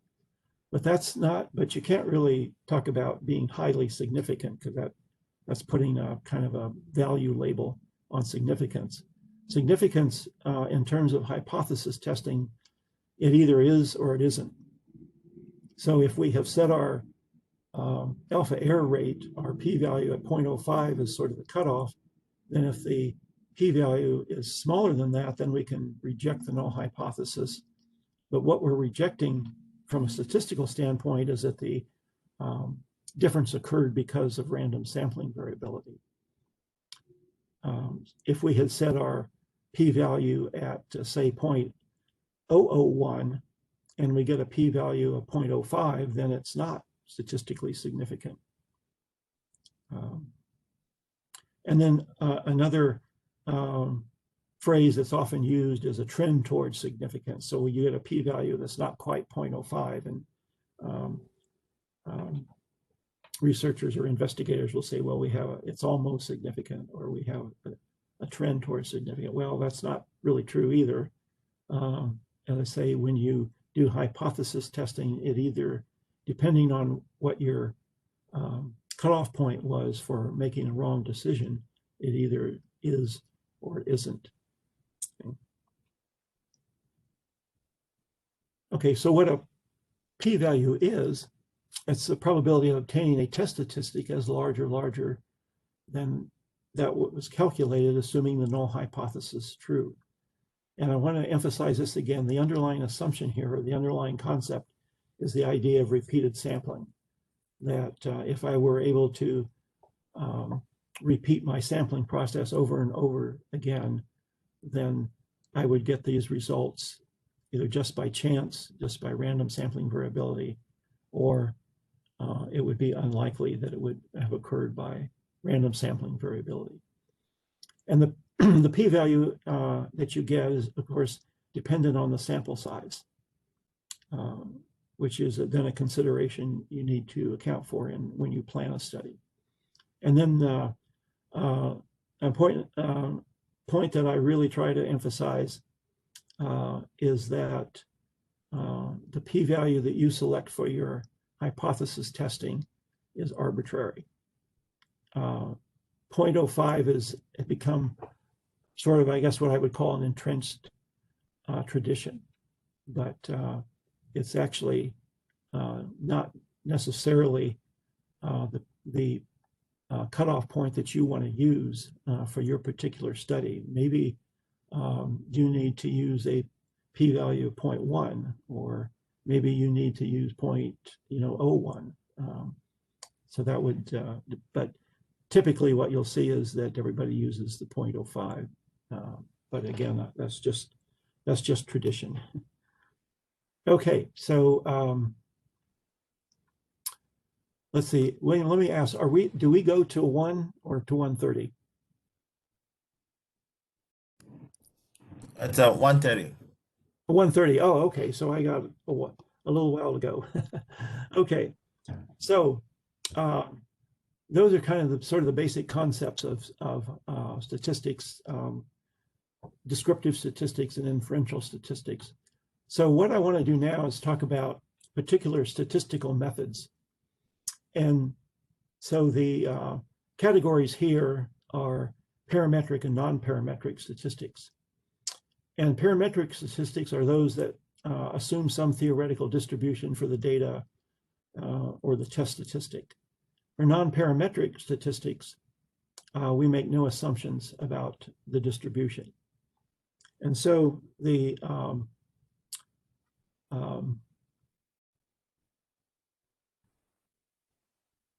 parametric statistics, we'll deal with those first, or talk about those first.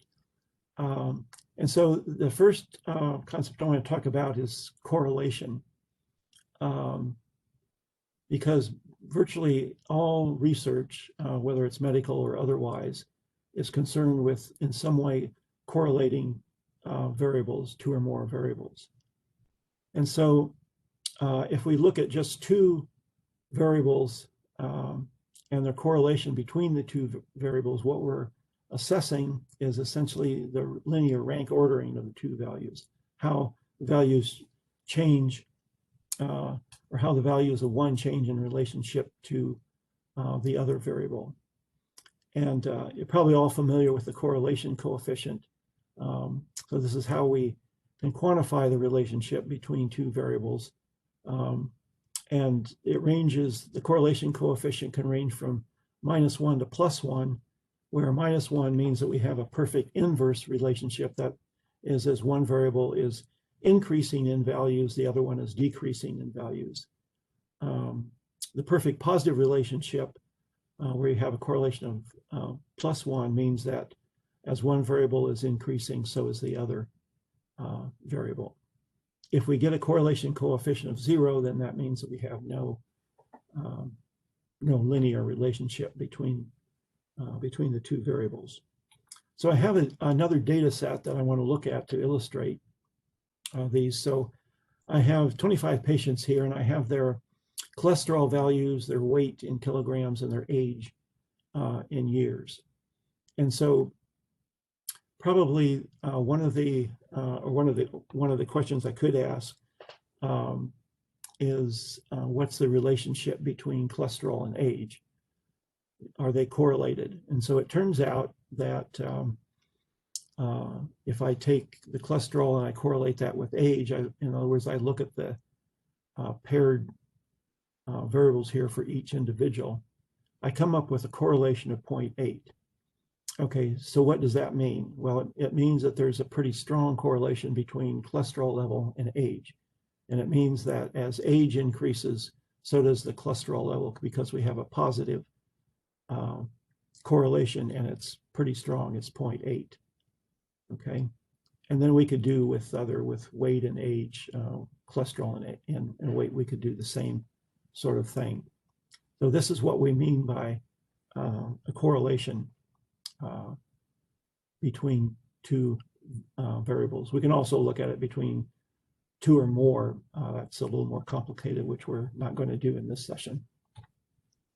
Okay, so what I want to do then is, if the correlation just tells us that there's a relationship, but often we want to ask something more than that. Does the correlation indicate a relationship such that one variable is a function of the other variable? And so I'll use my example here. So we'll say that cholesterol is a function of age, or is dependent on age. And so in my example here, I've plotted the actual data points, or the patient or subject in observations. So I've plotted age with their cholesterol level.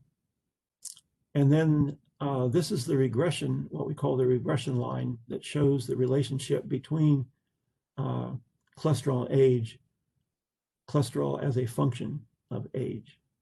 So we're going for more than just the correlation here. And so the horizontal line here is my mean cholesterol value, and we'll indicate that by capital Y. So if I didn't know the age and I was asking, well, what's the predicted cholesterol level of my sample here, it would be the mean, okay? Because that's the most commonly occurring value. So that would be my, in a sense, best guess of what the cholesterol level would be. But if I include age, then the question I'm asking, does age improve my prediction of cholesterol level over and above the mean? So I can take my mean value here, my data points, and my regression line, and I'll call Y sub I, this is my observed point. So I indexes the individual patient or subject. Y prime indicates the value that is predicted by age. Okay? And so then I can look at differences here between the observed and the mean, and then I can partition that into the difference between the predicted value and the mean value, and the difference between the observed value and the predicted value. Okay. So I can represent that by my symbols I used here. I can take the sum of the differences between the observed value and the mean, and I can set that equal to these two parts here, and I square those. So these have names that we give them because they're squared. So the difference between my observed value and the mean value that's sum of squares, the total sum of squares. So we would do that for each patient, and if we sum those up, we get a total sum of squares. But as I mentioned, that can be partitioned into these two parts. The difference between the predicted value and the mean, So that's the difference due to regression. And then the difference between the observed and the predicted is my error. In other words, if this is my predicted value for this patient, then I'm off by this much in terms of what the actually is. And so that's what we call the error, or the sum of squares, since we're squaring it here. Okay, and so it turns out that obviously the total sum of squares here is equal to the sum of squares regression plus the sum of squares error. And I can calculate a value called R squared. And R squared is just the proportion of variance in the dependent variable, in cholesterol in this case, to the total, the regression plus the error. Okay. And so this gives me an indication of how good my prediction is. And so if I take the square root of the R squared, then obviously that gives me the correlation. And it gives me the absolute value of the correlation because I've squared it here. So I don't know which direction it is. It could be positive or it could be negative, but this gives me then a way of gauging how well my regression and my use of correlating my two values, how well one explains the other, or one predicts the other, or one is a function of the other. Okay. So if I were to calculate the regression formula, this is what I would get using my data. And so here's my regression line, my data points, and it turns out that cholesterol is equal to 102.6 plus or minus 5.3 times age. So what that means is that for every year increase in age, my cholesterol value is going to go up by 5.3. So that's how that's interpreted. And then we can take our values here and our regression, and we can then calculate a confidence interval for our regression line. And so when you do that, you'll see a couple of things here, that my regression, and if I look at the confidence interval is narrowest, closest to the mean of my predictor variable, in this case age, and it gets wider the further I get from that mean. And so that's a typical regression that you'll see in the literature with the regression line and the confidence interval. Okay, we were gonna, if we had time, we're gonna do a break there and go through this Williams example, but we won't have time to do that today. So we'll maybe get to that tomorrow, or do it later on your own. Okay, so what I just did was what we call a simple regression. It's just looking at one variable as a function of another variable, but we can generalize that. And so what we have is what's called a general linear model, or GLM. You've probably heard of that. And so it's the same idea here, but now we have several different predictors of our outcome. And I'm just labeling these Y. Y is a continuous outcome, like cholesterol was. And the dependent variables, the X's, we usually refer to those as covariates, or if we're doing a prediction model here, we call them predictors. And then the B here are the estimated regression coefficients. And so what they mean is that for every change, or that the change in Y for every unit increase in the x's indicates how they're affecting the dependent variable. And if we have a multivariable problem here where we have a number of independent variables, then our B or our beta coefficients are adjusted for all of the others in the model. And this can be the x's can be a mix of continuous, ordinal, or categorical variables. And so when we do our statistical test here, what we get is a test of whether the regression coefficients, the b's or the betas here, are different from 0.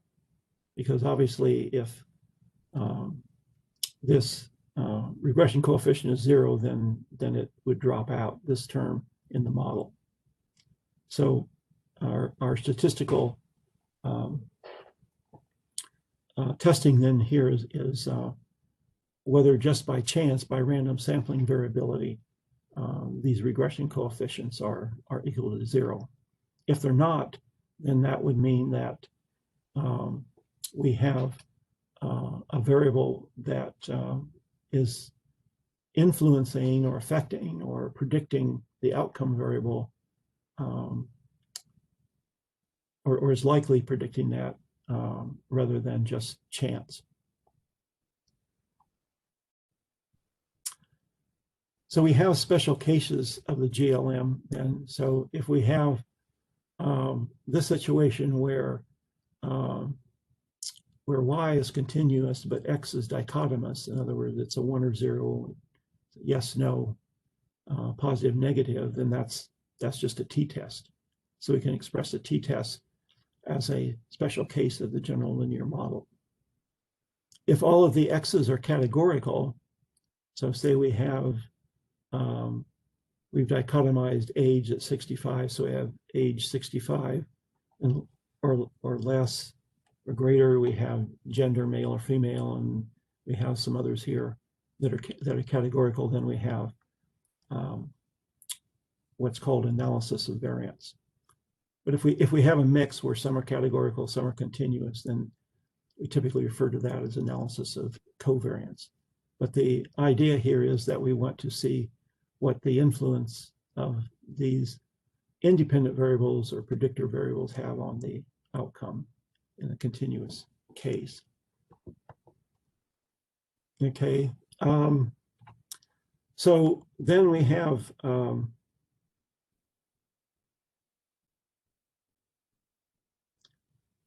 the situation where we have a dichotomous outcome. That's referred to as the generalized linear model. The typical analysis here is logistic regression, where we have the outcome is something like success, failure, dead, alive, positive, negative, yes, no. But now what we're going to do is we're going to model the probability of one of the dichotomies. And so if you're doing like success, failure, you probably want to model the probability of success.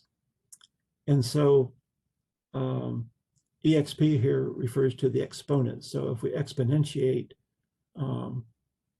our regression and divide that by 1 plus the exponentiated regression, then we get a probability. And so y here is just similar to what we looked at before, where we have a regression kind of equation, but now y is the exponentiated, or is an outcome that is either yes or no, or positive, negative. If we take the exponent of the regression coefficients in this case, then we get the odds ratio. And just as we did with when we looked at the linear or the continuous outcome, these are adjusted then for all other independent variables in the model. And so again, the test that we do here is whether these regression coefficients are different from 0, or if we change them to odds ratios or risk ratios, then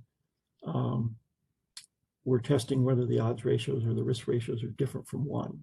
because if they're 1, then that means there's no difference in the odds between 2 or more groups. Okay.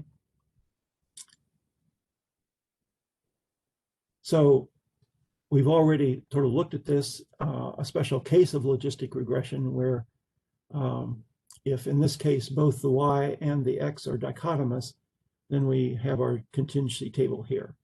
And we've gone over this before where we have, say, our treatments or our risk factors on the rows and our outcome as the columns.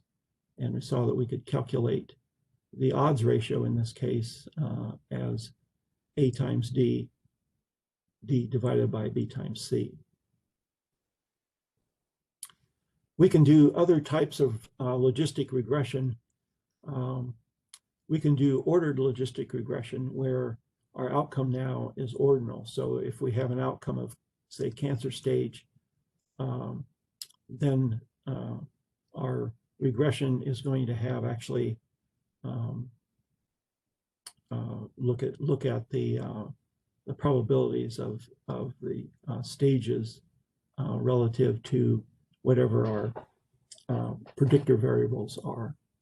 We can then do what's called multinomial logistic regression, where the outcome is a nominal variable. So for example, if we have the outcome where, say, delivery is vaginal, assisted, or cesarean, there's no numeric values that can be assigned to those. So we can still do the logistic regression.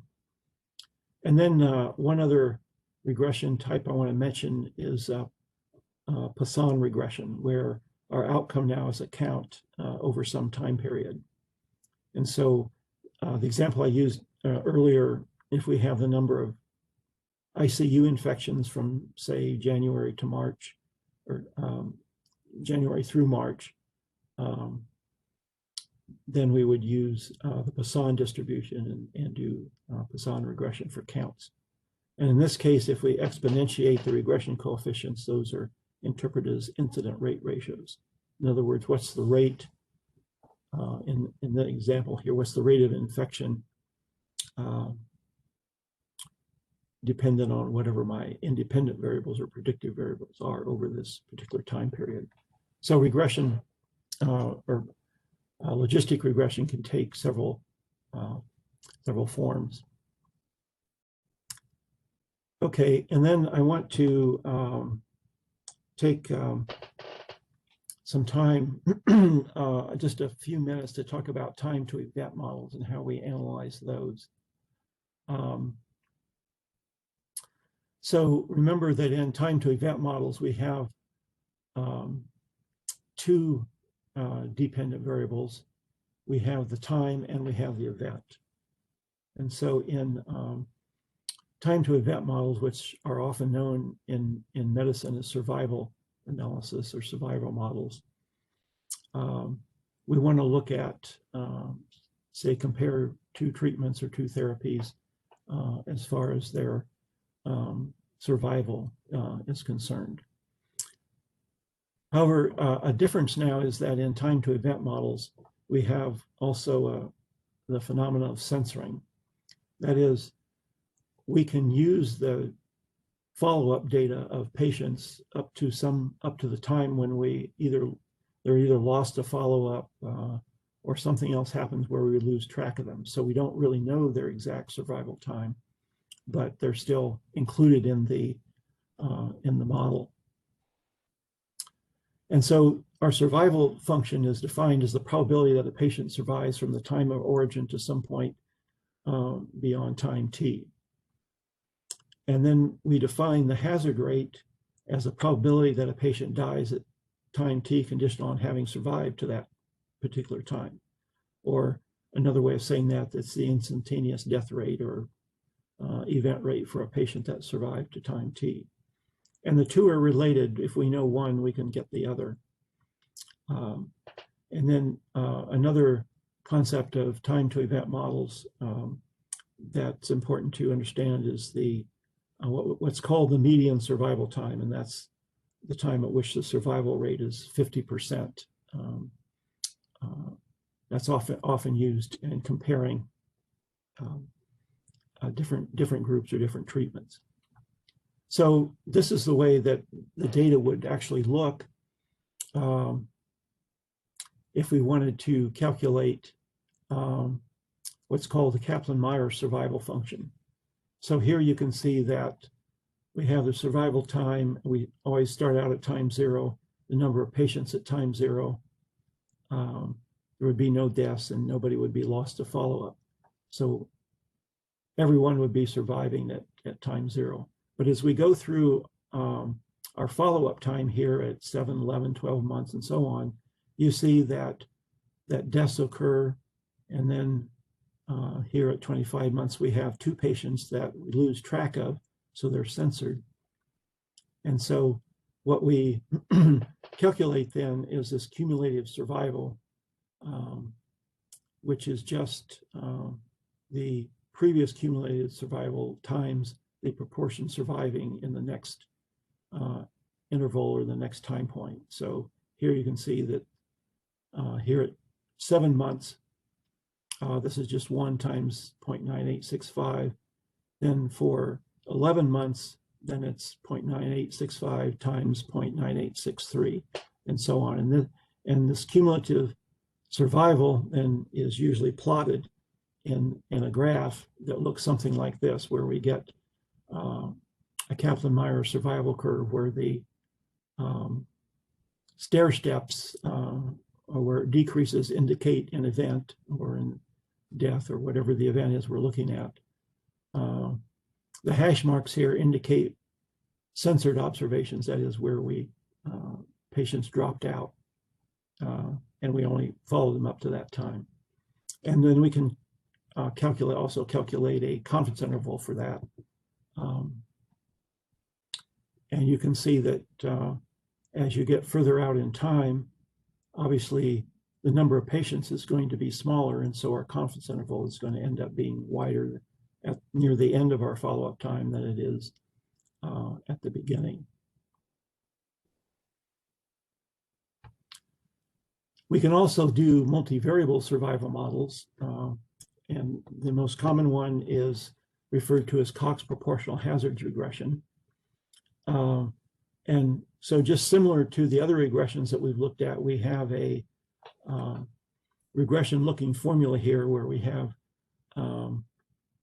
y being the survival, and then the x's being the covariates or the independent variables that we're interested in looking at.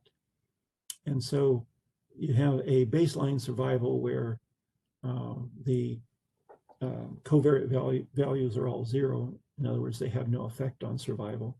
And then they're included in by multiplying the baseline survival times the exponentiated regression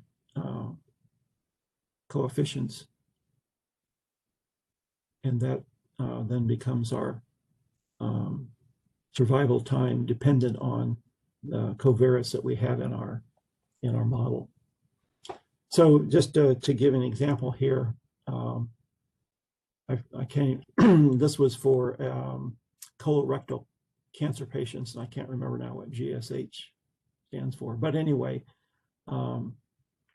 there's 5 different groups here, and so you can see that with increasing GSH, the survival is less. So at about 20 months here, or a little more than 18 months, survival is only 40-some% for the high GSH, whereas it's close to 80 or 70-some% for the low GSH patients.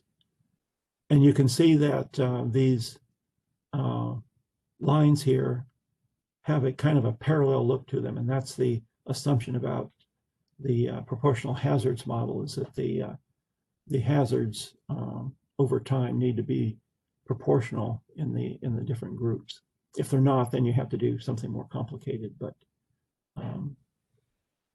that's for a whole nother session. So I wanted to just go over that quickly because especially in the medical literature, medical research, probably, I don't know, 90%, 80, 90% of the time, this is the analysis they'll do, a survival analysis. In other areas, like in manufacturing, it's called failure time analysis, but it's the same concept and the same calculation. Okay, so actually, I think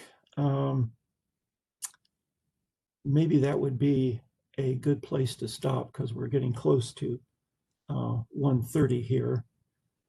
So I think tomorrow what I'll do is I'll take up non-parametric statistics, and one of the exercises that William has, we'll go ahead and do tomorrow. We'll have more time for it.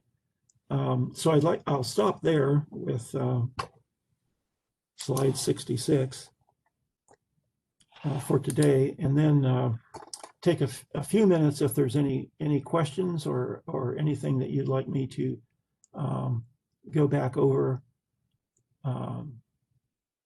or talk about again. So let's see, do I have, I'll look in the chat here.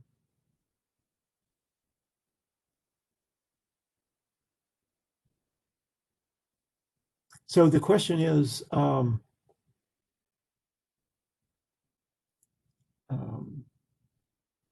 get back up here. Now let's see. Okay, maybe that's. I think one question that came up was how. Oh, sorry. It was how do you determine if your samples are, if the samples that you create are good enough? Okay, so sample size is dependent on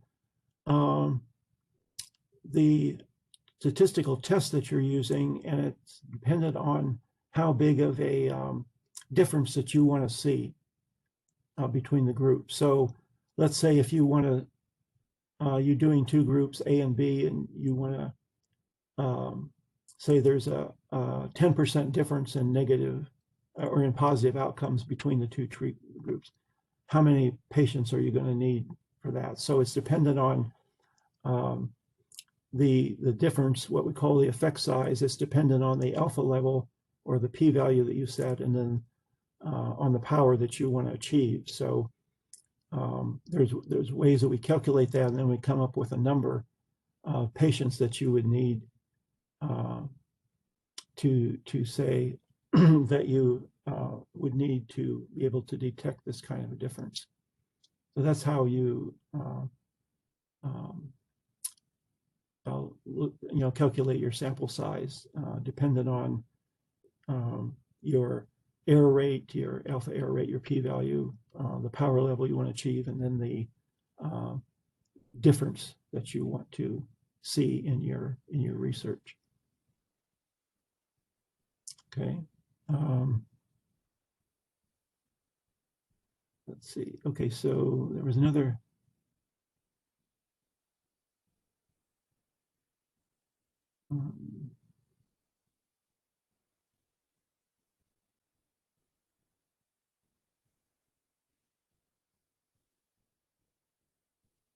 I think that was the main one.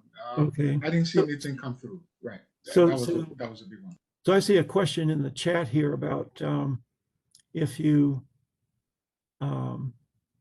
have age range 30 to 40, but if you have an age that's lower, say of 3, then that might not be accurate, and that's really the case. So for the regression where I had age, I should have pointed that out, that what we typically do is we center age on the mean of our age groups, because if you know in referring the regression equation, maybe I can go back to that.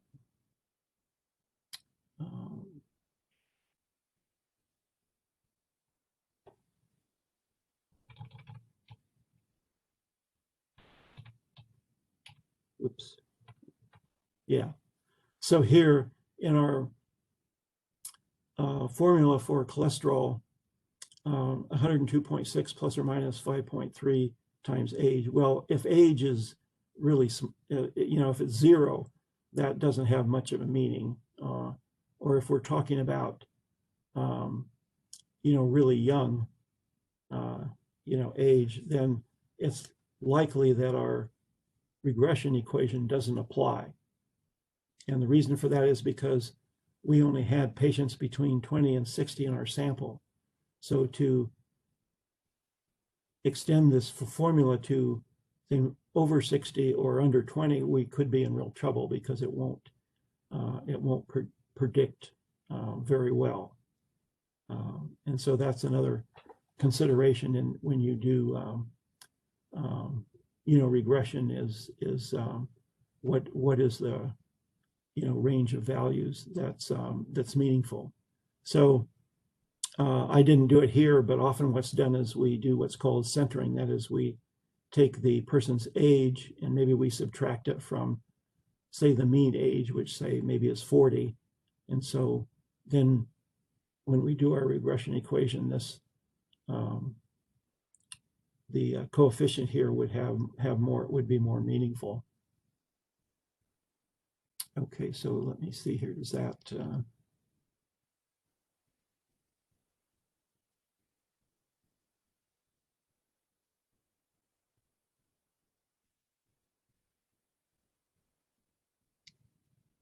there any others?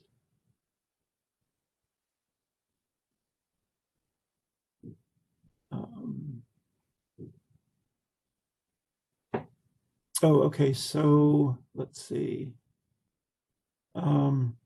So can you go back to the interpretation of categorical variables in general linear regression?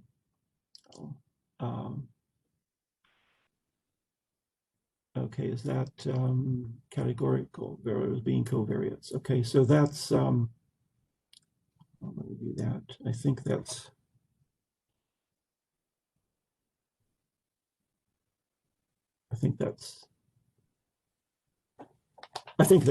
this is what I think hopefully you're talking about. So what I meant by that in this particular slide here is in our linear model where now our y is a continuous variable. Then if x is also, or not also, but if x is a dichotomous variable, that's like group A, group B, treatment A, treatment B, then this is equivalent to a t-test. Okay. If we have multiple independent variables or multiple predictor variables, then if they're all categorical, in other words, these are, say, yes, no, maybe this is gender, male, female, and this is some other categorical variable, then we have analysis, what's called analysis of covariance. In other words, we have categorical independent variables. But we can do even more general than that, where this can be a mix of continuous, categorical, or even ordinal variables. And so that we typically refer to that as analysis of covariance, because we're interested in these covariates and their influence on the outcome variable. Okay, let's see here. Oops.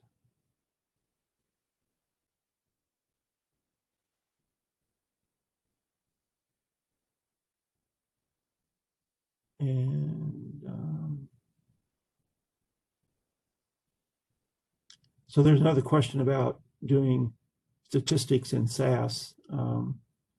Yeah, most statistical packages you can do the same things in, and I'm not that familiar with Python, but I'm sure you can do it. R is another package that you can download for free, and you can do virtually everything you can in SAS. Okay, any other? Yeah, yes, Paul. So unless we have any pressing questions, I think what I'll do, because we are running out of time, so that when you get home, you will be able to go through the exercises. So not to jump in prematurely, if I may, Paul, are you at a point of a comfortable break? Yes. So I think, so for tomorrow, I'll start at slide 66. And then I think the Python problem we can do is the one on bootstrapping. I think that would be an interesting one to do for tomorrow. Okay, thanks a lot. So Nana, if I may take about 2 minutes, Nana and John, just to show students what the homework entails and what they can do. So I'm going to take this and share just the 2 minutes, because I know we are running out of time. So please bear with me. I'm sharing my screen now. So when you get home, so Python can do, and just like Paul said, all the statistical packages can do everything that you can do by hand, and even much more effectively and efficiently, because they've been tested by statisticians like Paul and the like. Okay, so when you get home, everything that Paul showed on the slide have been implemented, okay, in Python, including the plots and everything. So just take time, take your student Python notebook, and try to fill out the expectations. Okay, so the idea here is that for day 1, you should be able to go as far as, and then I try to tell you which slide denotes which problem. Okay, so when you go up here, you see the expectations. Okay, so you have the estimation, you have the inference, which Paul went through. Paul didn't get through he went through the hypothesis. Okay, so tomorrow, and he even went through the statistical. Okay, then tomorrow he's going to do the 5. So you should be able to go through exercises 1 through 4 comfortably, okay, by just picking the exercise, and it will take you there. So once you click on the hyperlink, it should take you right there to the spot, okay? And then the slide number is indicated here, the picture is given, and then the problems follow. Here I've given you an example of how to take a random sample from a population. In this case, my population is just an array. So if I hit Control Enter, I'm taking a sample from a population called data, and the sample size of 2. Now take note, we said that periods mean something, right? So I said import my random package. In random package, there's a method or a function called sample that allows me to give a data and the number that I need, and it's going to give it to me, right? So here, if I say, give me a sample of size 4, I'm going to get a sample of size 4. So based on that, and if I want this to be repeated, now with this, this being a pseudo-random sample, it means that anytime you take a sample, you're going to get a different set of samples, right? Like that. See? If you want your experiment to be repeatable, then you set a seed. This way, the sample will repeat itself. So your output will look just like my output, just like someone else's output, and that's what the seed is. So the seed is very important if you want if you want to mimic what the solution is. So please go through it. This question mark means you insert your code here and try to just answer this question. The same thing here. I've given you the sample proportions that Paul did. Just compute the mean, compute the SEM, and then keep following up, okay? And this is the slide where the confidence interval, and it's also being done. If you follow it, you should be able to get at least a table that looks very similar. This is my Python. This is my output that matches Paul's. This is my sample, and this is my sample with a mean. This is my sample with the mean and the SEM tag to it, okay? So I did it for one of it. I took a sample from Paul's because I want to match Paul's output. I cannot replicate Paul's table because Paul, I don't know the seed that Paul used. So the best I can do is to copy Paul's, a row of data from Paul's table from slide 20, and then use that to replicate that. And once I'm done, I should be able to build something that looks very similar to this, and that is this table in here. Okay, I'm able to get the SEM, the lower and the upper bound. Okay, and The same thing you go through, and as you finish, it tells you you've done. Hypothesis testing, this is what Paul mentioned, the t-test. You should be able to do the same thing with Python. Okay, so what I did was look. You can be more creative. Look at the two samples and view the two samples whether they look alike, and then statistically go in and compute. Here you see there's something called a SciPy for scientific computing. If you look at the packages, in fact, when I started Python, what got me was the packages, knowing what to use. Okay, so I've given you a clue here. If you go through this, please don't reinstall. I think in the environment, it should be all done. But if you go home and try it in your own environment, then know what each does. And I've given you what each does. Okay, so this will give you an idea of what each of the packages do. Based off that, then you should be able to just follow through Paul's slides painfully and go through the exercises. If you have any problem, there'll be help during the TA session. And if you want to go beyond what Paul has taught, you can just follow the links that have been provided in the Codio references. Okay, and the hypothesis is the same. You go through here, you fill these things out, and you should be able to get something that looks very similar to what Paul had done in his presentation. Everything that can be done by hand can be done by Python, and even more efficiently. This gives me both the statistics and the P. Okay, instead of doing it by hand, one line of code, indicating what your treatment and what your control. If you define those two data sets well, you'll be able to get the values that Paul got, which is what I have here, the t-test and the p-value. Okay, and then please go through that, the chi-square. This is how you do the chi-square. This is the values that Paul got. Okay, and then you can do more chi-square here. Okay, and then the one that Paul did with those e values are also in here. Take your time, go through it. What you can do that I really want to show is, assuming the code takes the whole block and you want to just run, a bit at a time without copying, you just put your mouse anywhere and then go to edit and just say split cell, and look at what's going to happen. Boom. I'm able to split the cell at a point, and so I can run this code independent of this code.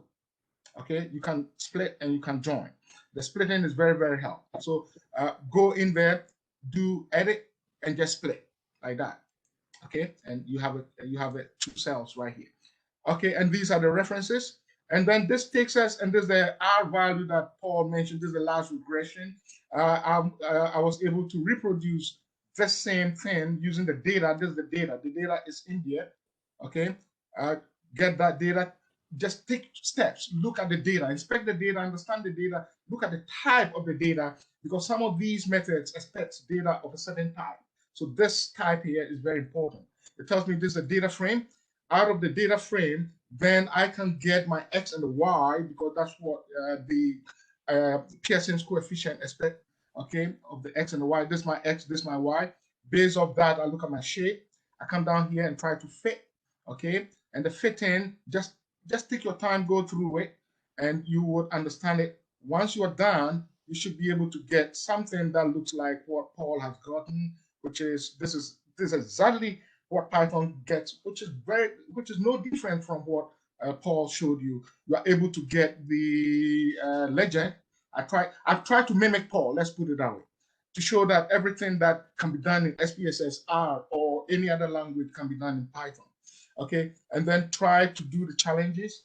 And then once you do that, you're done with day 4, and don't worry about the bootstrap and the jackknife tomorrow. So thanks a lot. Sorry for taking more time, but I think this will help you when you get back on. So it's worth the 5 minutes wait. Thanks so much. The ball goes back to John, the coordinator now. Okay, so thank you very much. Yeah, thank you, the presenters. I'm sure tomorrow there will be more Python, and then you have a chance also to actually do some of the hands-on, I think, during part of the section. So if you didn't have the chance to do much today, tomorrow will be an opportune time for you. And then, of course, sorry, John, yes, it's tomorrow. There's a session today, TA session today at 5 o'clock.